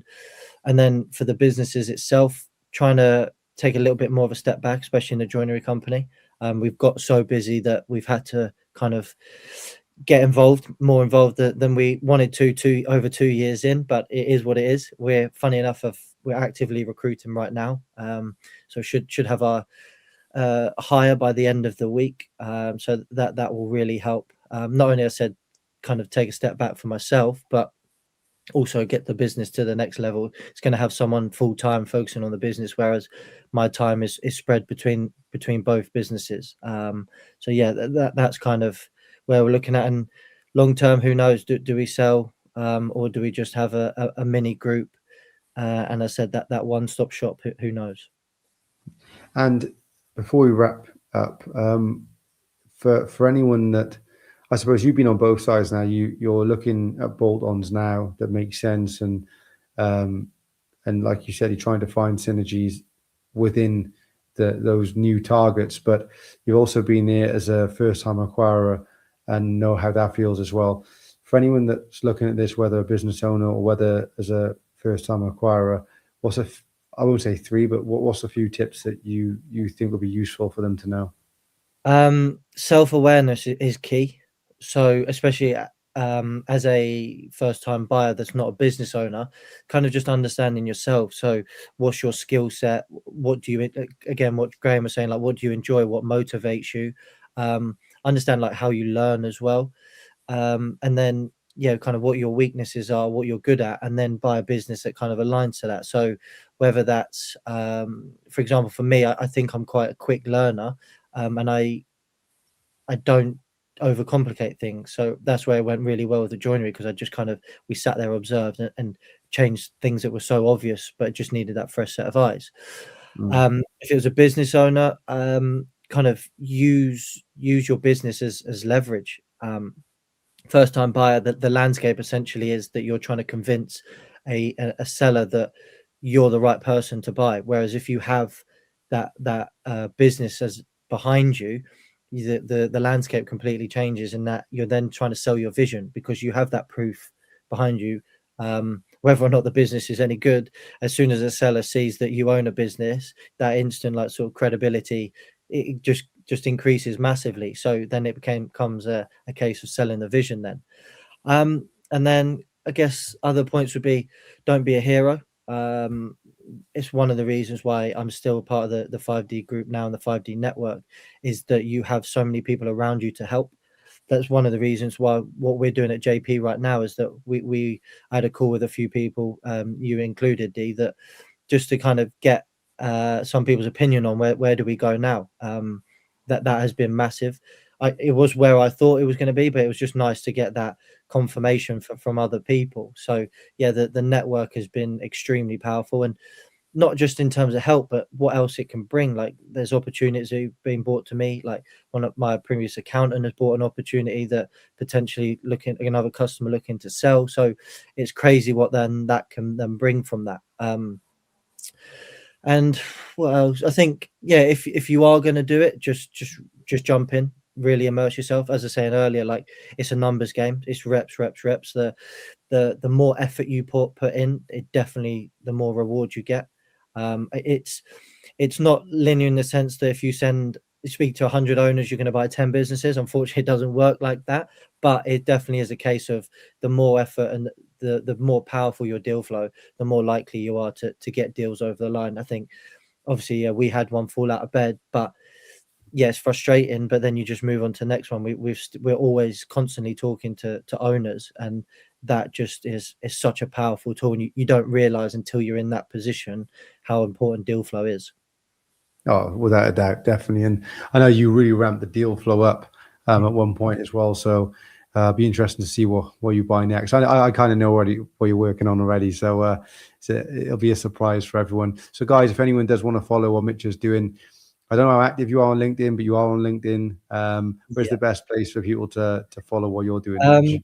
Yeah, I am on LinkedIn. I would say I'm more of an observer than a poster, I guess. But no, I do read a lot on LinkedIn. So yeah, you can message me on LinkedIn, Instagram. Both our businesses, JP Joinery Kent and Iconic Stairs, are on there, and myself is on Instagram as well.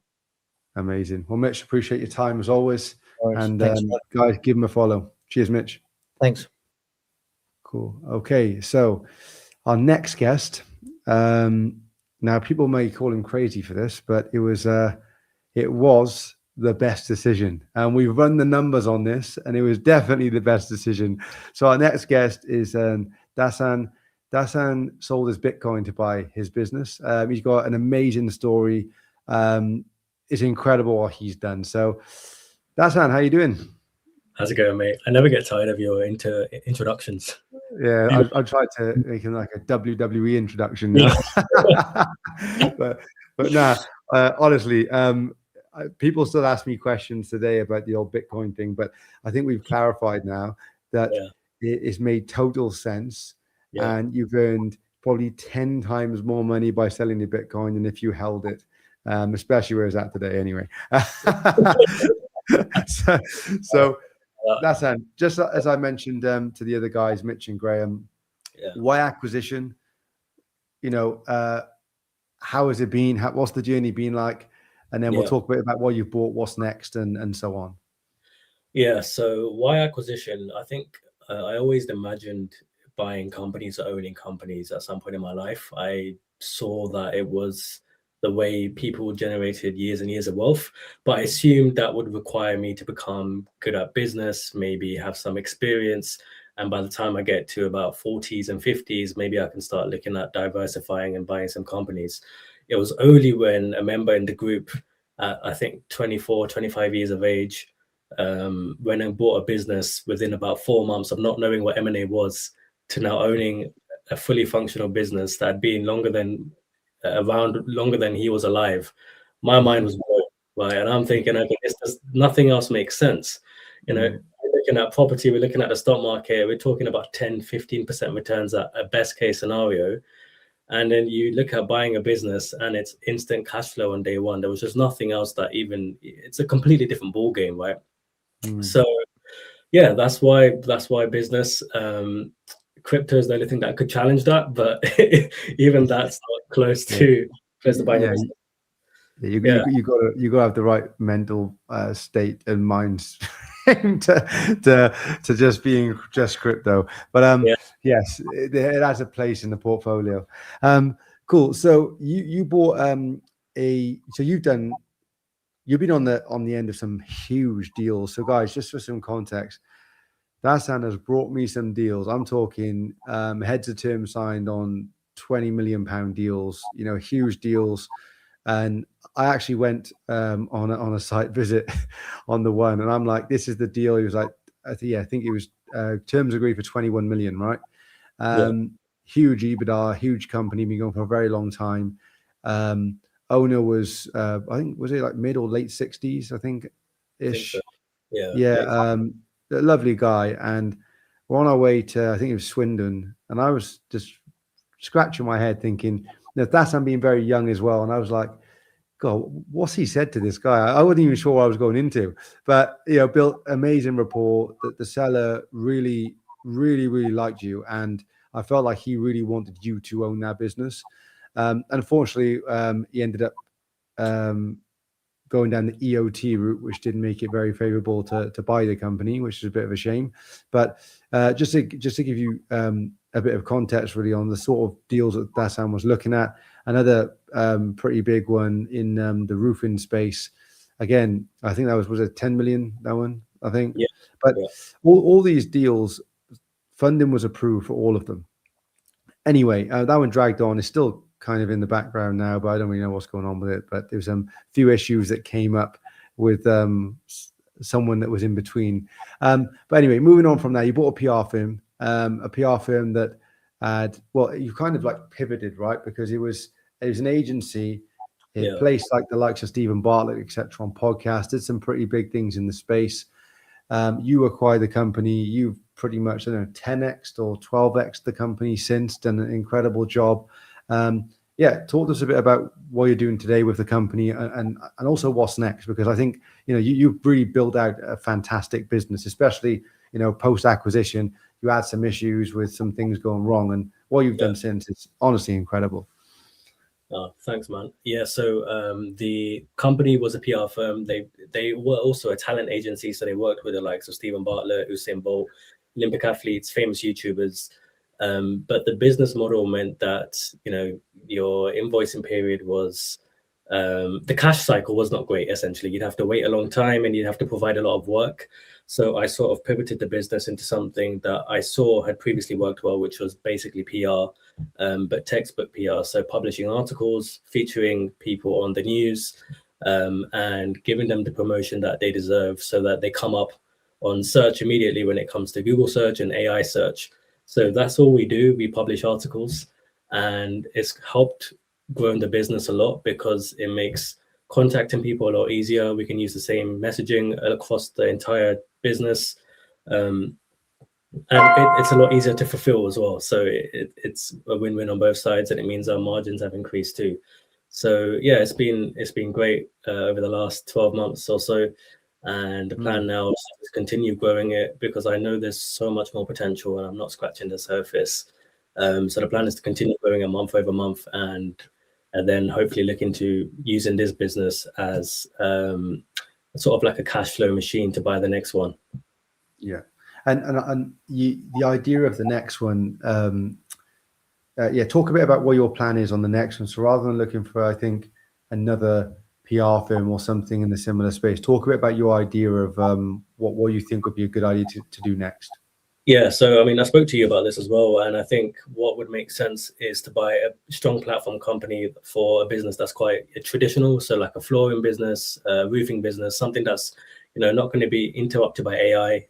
No matter how you look at it, you're always going to need roofs, you're always going to need floors. So a business like that, that's doing millions of pounds in EBITDA, and then adding this PR firm on as a marketing firm, as a marketing department for that platform business, and then that way that whole business increases enterprise value and it becomes much more valuable as well.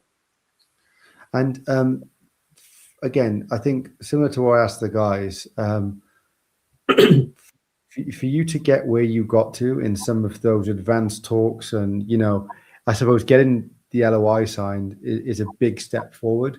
Also funding approved, and then other things took those acquisitions in different directions. But for anyone that may have, I don't know, a limiting belief or something of like, how am I possibly with no experience, or from where I'm at today, going by a company that deal value at 10 million quid, or even a couple of £1 million, what sort of things would you say to those people? Now you've been through the process, you've had tons of experience over the past couple of years. Yeah, I would say that the least most credible person, which is me, was able to do that. And so you've got a floor now of someone with no business experience, someone with no industry experience, not even a 9-to-5 experience. So I came straight out of university.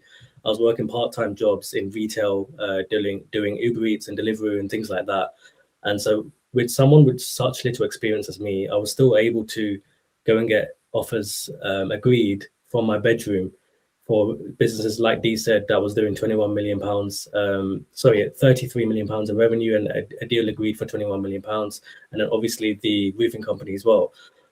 So in terms of limiting beliefs, I think it's just realizing that the only person that can stop you is yourself, and everything that is going to stop you is all psychological. So there's a good quote that I like, which is, the only real failure is death, and everything else is psychological. So, if it doesn't work out, it's fine. You just keep going, and you do not let anything stop.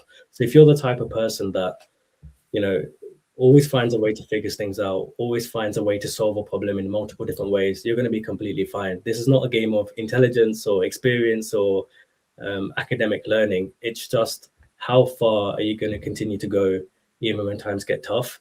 And to be honest with you, like, sometimes you're not even going to experience any toughness. Like I said, there's people in the group that sent out 40 letters and signed a deal and got a business over the line. So yeah, just don't overthink it. Don't feel like you have to have all these years of experience, have the funding secured, all these elements in place before you go and make an offer. Just send out as many offers as you can. Speak to as many business owners as possible. Speak to as many brokers as possible. Build those relationships.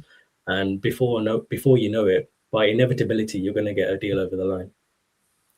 Definitely. And to come over some of the barriers you had to in regards to your age, and I suppose for yourself, right, thinking, oh my God, I'm talking to these, I remember the one that you just mentioned, when the 33 million pound company. Now I remember when you was talking to that business owner, I remember you telling us the story around, I thought, what am I doing on the call? This company's way too big for me. I need to get off the call. But oh well, I'm on the phone now. Let me just have the conversation. And how that materialized. For anyone that, I know you said about taking action, forget about it. Look, it is what it is. At the end of the day, if you speak to someone and they hang up on you, it is what it is. You're probably not going to speak to them again anyway. You didn't know with them before the call, so it makes no difference, right? And you have to get the reps in, like you said. But what's some of the things that you did to gain that perceived credibility when speaking to business owners as someone that's looking to buy them? Yeah, sure. So the biggest advantage is being in the 5D group, because I all of a sudden have a team of individuals who have an amazing portfolio of skills under their belt, amazing portfolio of industry knowledge, business knowledge. You have M&A accountants, M&A lawyers, deal makers, several guys in the group that had bought several different businesses, and also people that were involved in PE that had sold to private equity as well. So when I'm positioning myself as a member of this group, which, you know, I was in many of these bigger deals that I wasn't going to do by myself, I was going to bring some people on board. You know, you kind of rule out that credibility issue, because they're no longer looking at you like, who is this person who has no experience? They're looking at this team of individuals who have more than enough credibility to make sure that not only the business runs well, but will thrive, and that, you know, all they really care about is, are they going to get their money over the 5-year term or 6-year term? So as long as they look at this group of individuals, they meet with you, they can see that they're competent, you know, you've got nothing to worry about. And the other thing is, when you're speaking to business owners, because you're in the group and because you're in the 5D like team and you're having all these conversations, you're actually a lot more experienced than you think in terms of the M&A process. So when they're speaking to you, this is the first time they've ever gone down the M&A process, right? But when you're speaking to them, you're having discovery calls maybe twice, 3 times a week. So you're running through the process like, yeah, we're going to collect your accounts, we're going to analyze them, we'll come back to you with what our feedback is. And then we'll go into due diligence, and you're running them through the process. You're their shining light. So if anything, it puts you in a position of authority, and you're their guidance on how this process works. So don't get too bogged down on how big their business is. Just remember, when it comes to this, they're doing this for the first time, and you're doing this almost every day. Yeah, no, it makes total sense, and you're totally right. A lot of business owners, some never go through the process, and some go through the process once, right? So because you are working on this every single day, and you're in that network of people that are talking that talk every day and getting that experience, you know, a lot of them do look for you to kind of coach them through the process as well. So and you've obviously did a very good job of building rapport with some of these sellers, just purely getting to the stage that you got to. So look, I know you're looking at sort of going back on the acquisition hunt. How soon is that going to be? I know you're having fun growing the business, and the margins you're operating at, I don't blame you. You know, keep doing what's working. But how, you know, what's the sort of timeline for you to get back on the acquisition hunt? And you mentioned a few traditional businesses. Is there any specific sectors that you're looking at? Yeah, sure. So I think the first year after I bought the business, I was still looking at other acquisitions and speaking to quite a few sellers and brokers and things like that. But what I realized is that it did distract me from trying to grow the business, and the business was a lot smaller at that point. Where it is right now, like you said, it does make more sense for me to just hammer down and grow this business as much as possible, and then, you know, look to hire a management team, or at least an individual that can sort of take my place. And then once that's been put into place, I'll then start to look at acquisitions. Also getting married halfway through the year, so wedding planning, all of that stuff takes up a lot of time, and I want to make sure that, you know, a right amount of time is being dedicated to the business, but also to new acquisitions as well. So yeah, hopefully after the summer is when I'm going to get back on it properly. Amazing. I know you've got a busy year ahead, so yeah, you don't want to do what some of the others like Dean did, where I think the day he was closing, I think it was within a day or two of him having a baby.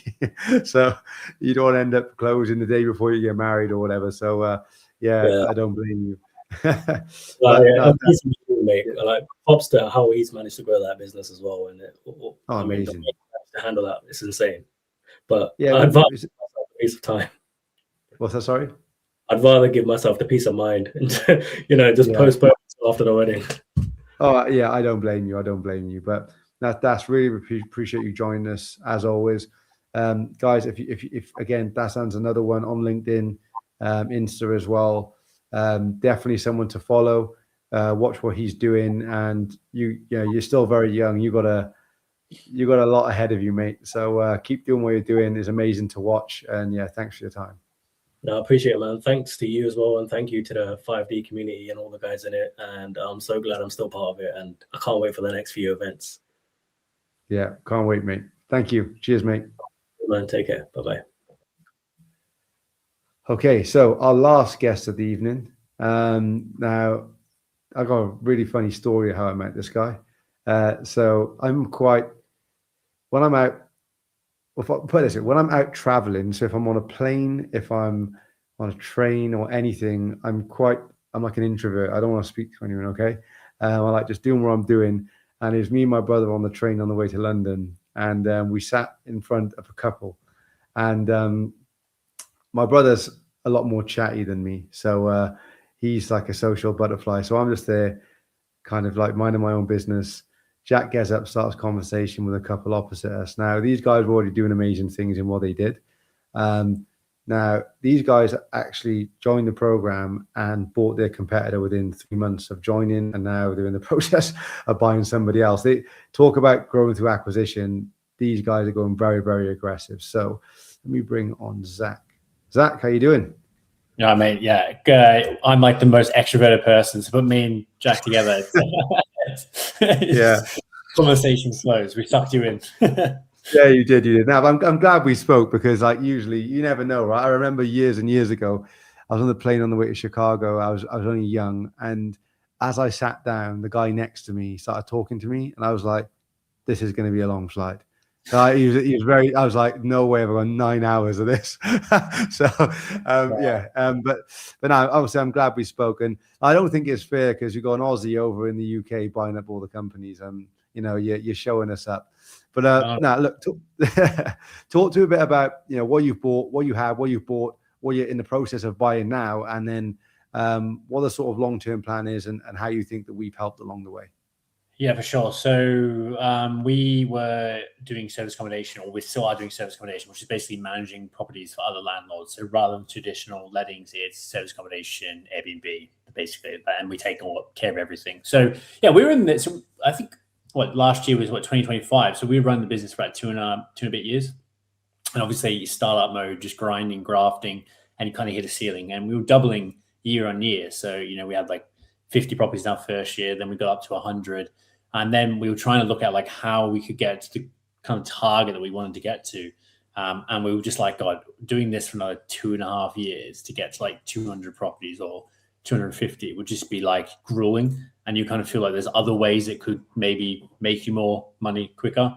So we turned to acquisitions after that train ride. We were actually going to go into property and start like refurbing properties and buying properties. And then we refurbed like this house that we're in right now, and oh my god, like I'm so glad we didn't do that. It was absolutely awful.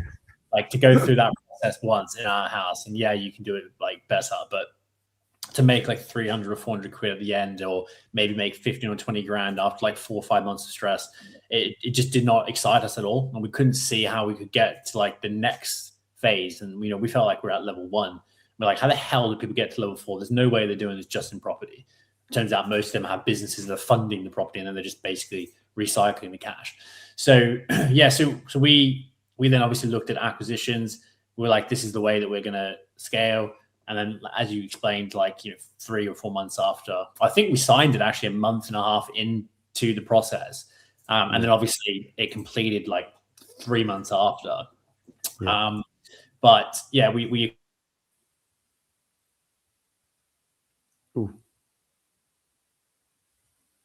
Okay. Can you hear me? Oh, you back? Yeah, you paused a little bit, but you're back. And that was weird. I could hear myself talk as well. We acquired our biggest competitor next to us, and that bumped us up to about 240, 250 properties. And then a good team in place. We have then obviously.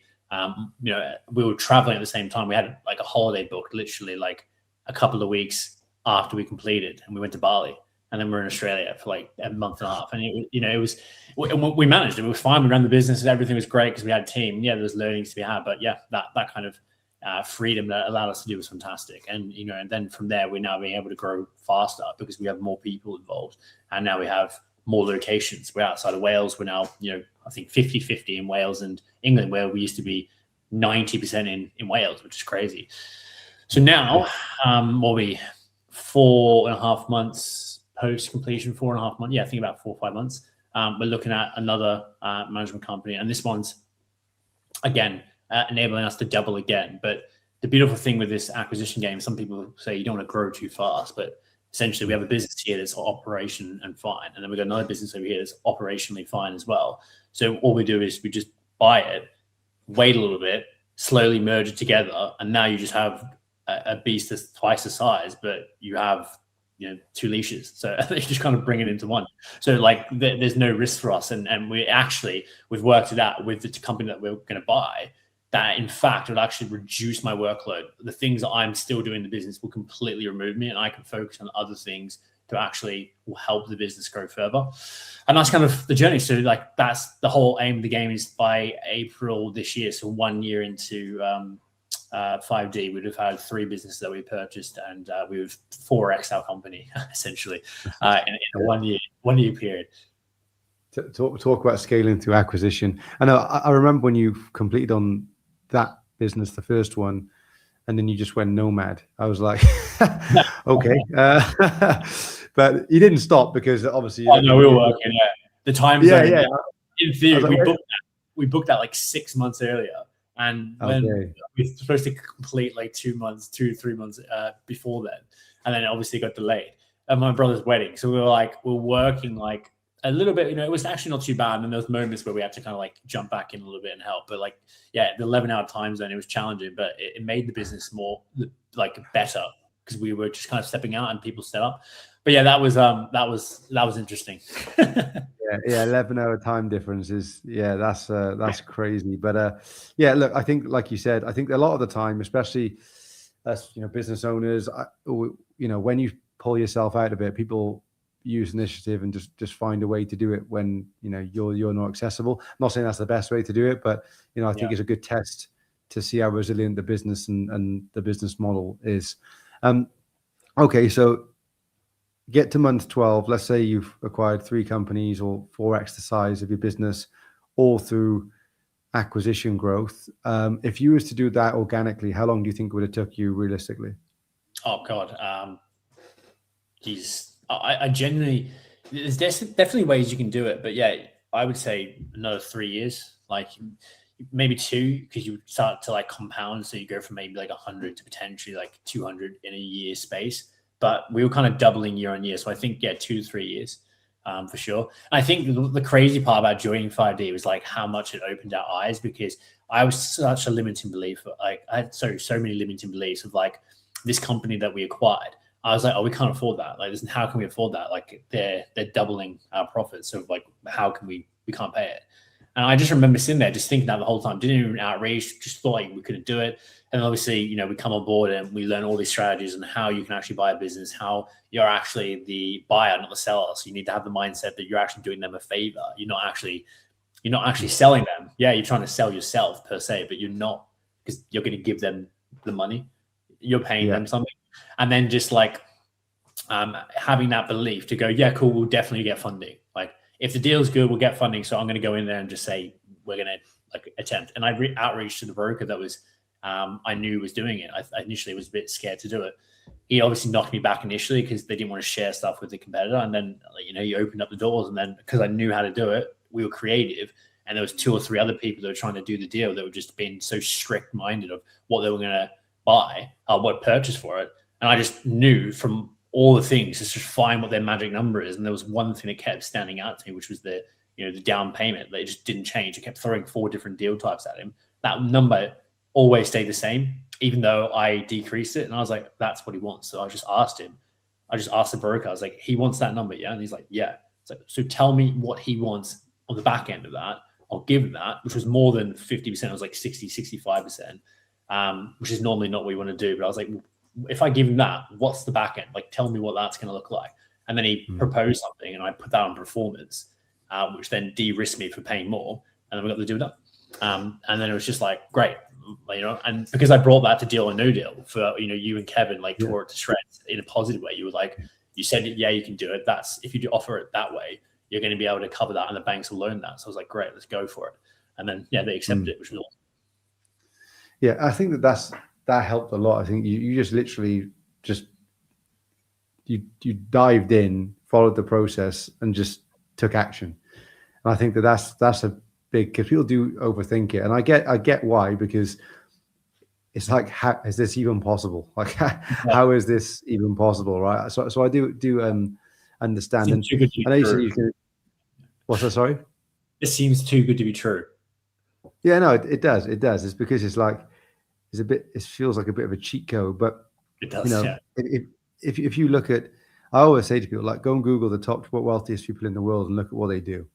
None of them are in any of the other asset classes as like a number one income source. No one's in drop shipping, real estate isn't in their primary sort of wealth strategy. They have a portfolio, but they're all in business and all in M&A. And even when you look at the biggest tech companies in the world, those guys have more cash than any other company on hand. They have the best resources, best team and talent. You can imagine, if anyone's going to get a startup to succeed, as though they have everything you possibly need. They don't run out of money, but they still out there. They're acquiring more aggressively than a lot of the private equity firms out there. That's literally their core business model. So there's a reason why people do this, because they are compressing time, they're skipping steps, and they're acquiring things that we're looking to acquire cash flow, right?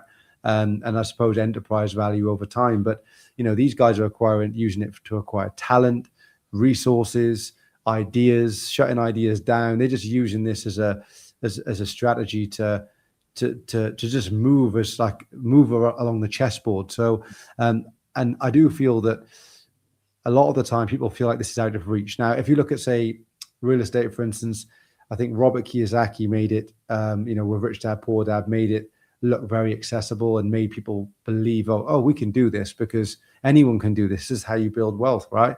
I think because there's nothing really out there that allows people to really believe it, other than a few communities or whatever. A lot of the time people look at it and be like, it's too complex, I couldn't do that. When really, if you simplify it and you understand deal structure, you understand how to do this, you follow a framework. But I don't want to go as far as saying anyone can do it, but I think that you can, you can prepare yourself in the right manner to be able to go and do this, even with no experience, as you've seen from the last couple of people here. And on the real estate side, because I feel like you mentioned that you was going to go down the route of buying some buy-to-lets, renovating them, refinancing and renting them out. And you talked a bit about the £250-300 a month cash flow, because typically when you first go into this, if you don't have a lot of money, a lot of people are like, I want to buy up north, I want to buy in Wales, I want to buy in areas that I can buy something for 60 to 100 grand and be able to put the capital in and recycle it. Now, the only issue with that is, like, realistically, especially if you're living in the UK right now, or Australia, Canada, even the US to a certain extent, but life, the things that most people want, they don't quite really see it or be able to experience it. And this is different for everyone, because everyone has different financial goals. Everyone wants different things. But most people's starting point is going to be around 100 grand. Like to make just 100 grand in cash flow in property, you're talking, say 300 quid a month, you need 30 units. Now, the time it takes to go and buy, refurbish, refinance 30 units, the capital that's needed, you either need to have it yourself, you need to be able to raise the capital, and you need to understand what you're doing. There's only a few ways you can really do it. Either way, the money needs to come from somewhere. Whereas with business, the structure is completely different. As I said earlier on, the leverage amplifies gains and mistakes. So understanding the structure is really key. But the amount of capital needed to go and get 100 grand a year, and then have to manage 30 different tenants and all the things that's associated with it, and our government policy just making it almost pointless in even doing. With a business, you can acquire a very, very small company to get the same cash flow. So what would you say now, looking to do that versus now doing what you're doing now? Yeah, I mean, it's funny because, like, I have a property business that controls properties and makes money. And, like, it's not that I make more money than my landlords, but, like, some clients, like, for example, I sent my client like 7 grand today for like an Airbnb. And then some clients this January, they're making less, but, you know, we're still making a bit of money. Now, it doesn't mean that we're profitable in January, but like we're controlling other people's assets in a business, in property, making money. And it's like, why go buy a property for one, but like this business didn't cost me anything to obviously like create, compared to buying 25% deposit in this 300 grand asset. That's, you know, arguably an asset, which is then like what, 50 odd grand.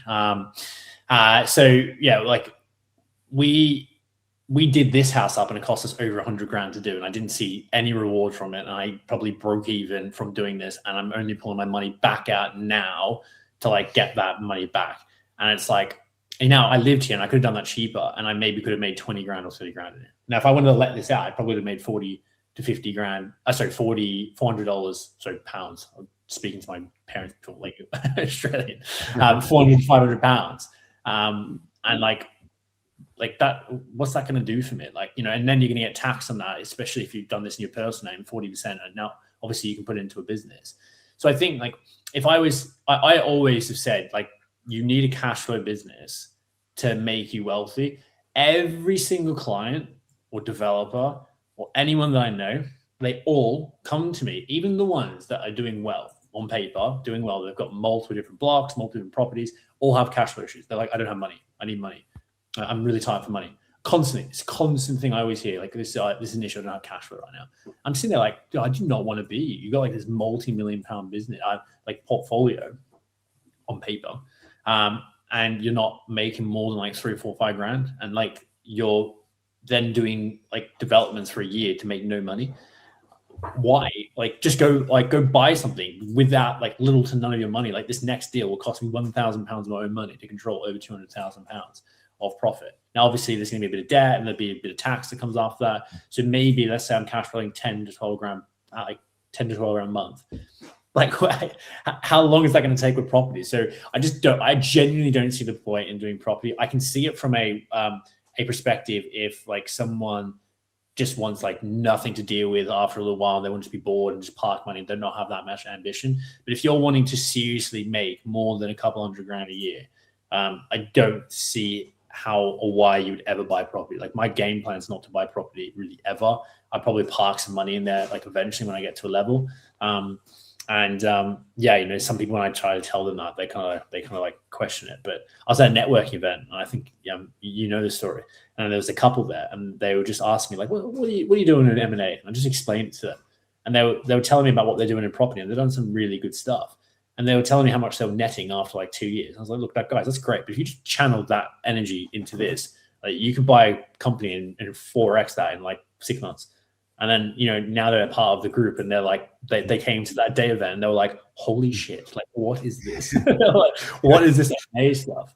And just to finish, like, I think this is the thing as well. Like, for me, like, when I was like a sales rep, I remember turning to Eve, my partner, who actually was the one that wanted to get into business. And I was like, oh, I don't want to do all the finance and all like the admin of like running a business. I was like, that's annoying. Like, ew, who wants to do that? When you realize you don't actually have to do any of that, and you just hire someone that's better than you. And I just finished reading Who Not How. You actually realize that you can just buy a business, and yeah, you may have to do a bit of work, but you can genuinely just hire someone better than you to run the business, and then you just take the profit and they run, and you just pay them a wage. So rather than paying a letting agent to manage your property and paying them 10%, just go pay someone 50 grand a year, and then they'll make you make 100 grand plus a year. It's like, well, okay, I'll go do the option B. You know, that makes sense to me. So, and now that's the game. Yeah, and I think that in business as well, I think that like you can smother yourself, right? Smother everything by, you know, usually the biggest strength of the leader ends up being the biggest weakness in the business, because wherever you're good at, wherever you hire, you're always going to have that sort of micromanagement mentality, because like, are they doing it as good as I could do it? So I think that the quicker you can get away from that and just be like, I'm hiring talent to do that job, and I trust them to do it.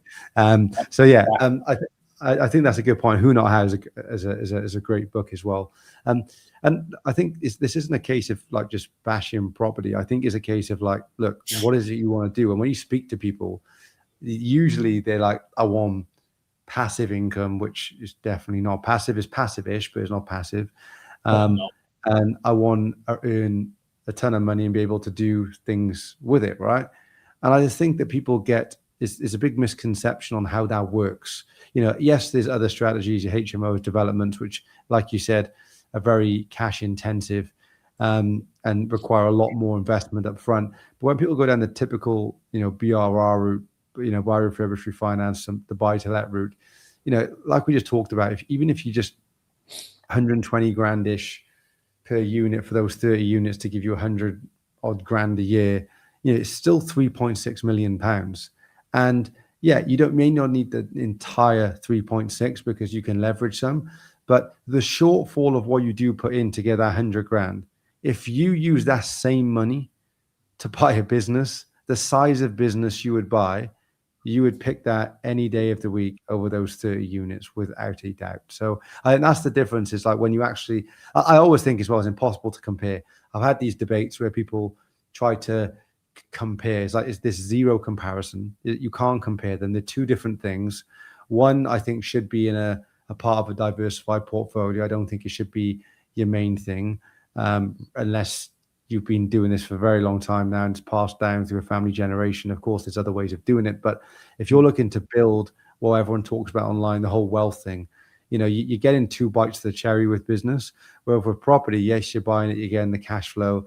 And then over time, debt gets sort of eroded through inflation. And then you have this asset that apparently doubles every 10 years. But, you know, if inflation's going up, if property's going up 10% a year and inflation's 12, 15, 20, then, you know, there's an argument to that as well. But with business, you buy it, you do what you do, and then you are scaling to acquisition. And all of a sudden, EBITDA goes from 200 grand to 1.5 million over a 5 or 7 year period. Then all of a sudden, the second bite of the cherry comes because you have the multiple expansion on that group. So if you actually look at the two bites you get with business compared to the two bites you get with real estate, is impossible to compare because one will win every single time. And this is what people forget as well. Like once you get to a certain level, like, you know, we can start, if we do like 4 more of these, let's say we buy every one for 2. So we buy this one for 2, another one for 2, EBITDA, sorry, so 2 times profit, another one and another one. You know, we're just going, like our group is going from like 2 itself now to maybe 2.5 to 3 to then maybe 4. So every purchase I've done previously, I've just doubled it. So let's say that's then $1 million EBITDA. Like I've paid, let's say, I don't know, 3 million for it as a random example, but I'll sell that for like 6 million, 7 million, whatever it may be. I'm just like, not only am I making, like you said, the profit there, I'm making it on the back end as well. And that's kind of like, that's the wealth. Like you need to know, that's why I don't pay into a pension. It's like, great, I know you have that eventually in the backside. Yeah, no, 100%. I think that the main thing I would say to people when they're looking at this is like, you know, I speak to a lot of people that want to do this, and it's so like, you have so many limiting beliefs, and you just need to knock them out of your head. Like genuinely, like when you get the structure of how to do it, like essentially for us, it was like getting the deal and then bringing it to D and the team, and then them just analyzing it, and then just me learning. Like I had no idea what I was doing. Like I kind of knew from the process, and you really get on all the stuff and all the information. But you don't really know it until you go through it. You've got the guidance, just like a property, you learn on the job. But until you know where to go and how to find the right deal and how to actually analyze it and what's going to work, then you're kind of just like firefighting. A lot of people just go out and speak to brokers and go out and just speak to all these business owners, and they spend so many months and weeks and even years where they're saying, oh, I try to buy a business, or I try to buy a business, but don't do anything, because it's just like trying to do anything. If you don't know how to do it, if you're just trying to lose fat and you never know how to do it properly, you never lose fat. You just keep saying every year, I'm going to try it. But until you learn it, then you smash it. And look, you know, we move very fast. Not everyone's going to move in 2 to 3 months, but if you learn the process, black and white, have the support behind you, you can move very quickly. And, you know, you can change your life within months, not years, and be in a position where you can actually look at either having your kids or your next generation or even your partner, like having a completely different life, not just grinding Monday to Friday or whatever else you're doing right now. Yeah, without a doubt. And like, you know, I paid ignorance tax for a long time. I made a lot of mistakes because I didn't really know this was a thing until I read a book. So I read a book and I was like, oh, okay, there's a different way of doing this. You know, because I was an academic. I didn't, you know, have that support network at the time. So I definitely paid ignorance tax. Was that, sorry? just catch a train randomly, and then you'll learn that. I know. I must have been getting on different trains, mate, because I didn't get that. But yeah, you made a good point on you said you're buying them for 2, they get rolled up into this group. The group EBITDA eventually goes up, so that overall the group multiple as you grow goes up as well. So all of a sudden then the real power comes in. Let's say you are trading at say 5 or 6 times, and they can go a lot higher, but let's say 5 or 6 times, and then you're still buying them at 2 or 3, then you're really getting a multiple arbitrage. But if let's say you are trading around 6, and that's roughly where you're at, and that's where the market thinks you're at as well, you can bring them in at 5 then. So when you're trying to compete with everyone else trying to buy them at 2 to 3, you can go in at 4, 4.5 and 5 and still make sense to you, because they can't do that, because you're bringing them into an existing ecosystem. And that's where the power comes, because you're able to go in, and other people are like, how, you may see it now when you talk to business owners off market or even on market, and you're like, how is someone going to pay that? They're offering this. It's impossible. They can't afford to buy it at that price. But then if there is a strategic buyer that bringing that into something that already exists for them, you think they're paying 4 or 5, but really when they find those cost synergies, revenue synergies, and everything else, and the consolidation, etc., really they're paying 2.5, 3. And that's how private equity makes so much money. That's the cheat code right there. And the great thing is you can do this in the SME market. Don't have to be private equity to do this. You can do it this way if you have the correct structure, framework, I think the right people around you. And as you've done it, you can do it very quickly, which is powerful. Yeah, and then change your life. Like, it's all fun and games. Like it's the most exciting thing when you complete a business. Honestly, it's like, when you make your first like 6 figures profit, you're like excited. When you make your first 10 figure, or not 10 figure, what do they call it? 10-digit month. You're just even more excited. And then completing a business, honestly, it's like a drug. It's the weirdest feeling on the day of completion. You're just kind of like, has it happened? You get all these emails through. You're like, what's going on? And then you're like, yeah, it's all complete. You're just like, oh, yay. And then the next day, it's done. It's like in property, you get your money, you get completion, you get the cash in there, but then there's something that's just constantly feeding you, which it's a blessing and a curse, really. But I love it. It's a drug. Well, when you had the email to say, was you? I don't think, was you in the country when you had that email? We were, yeah. I was sitting here. I just remember like pacing, because it was like 5:45, and the lawyers are doing their thing. It's like quiet for 20 minutes, and then all of a sudden it's like the email's like, I can confirm this. We have completed. And it's just like, that's it. Yeah. It's like, oh, cool. Nice. And then you went straight to the airport. Happy to treat ourselves business class the first time. I'm like, come on. Nah. Well, Zach, really appreciate you joining. Guys, the same goes for Zach too. Zach's on LinkedIn, post some good bits on there as well. So follow Zach and even what they're doing. God knows where you guys are going to be in the next 12 to 24 months, the rate you're scaling. So thanks for your time, Zach. Really appreciate it. Nice one, man. Appreciate it. See you guys. Thank you. Cheers. Okay, so guys, I hope you enjoyed this evening. I thought that the best way to really show you how this is done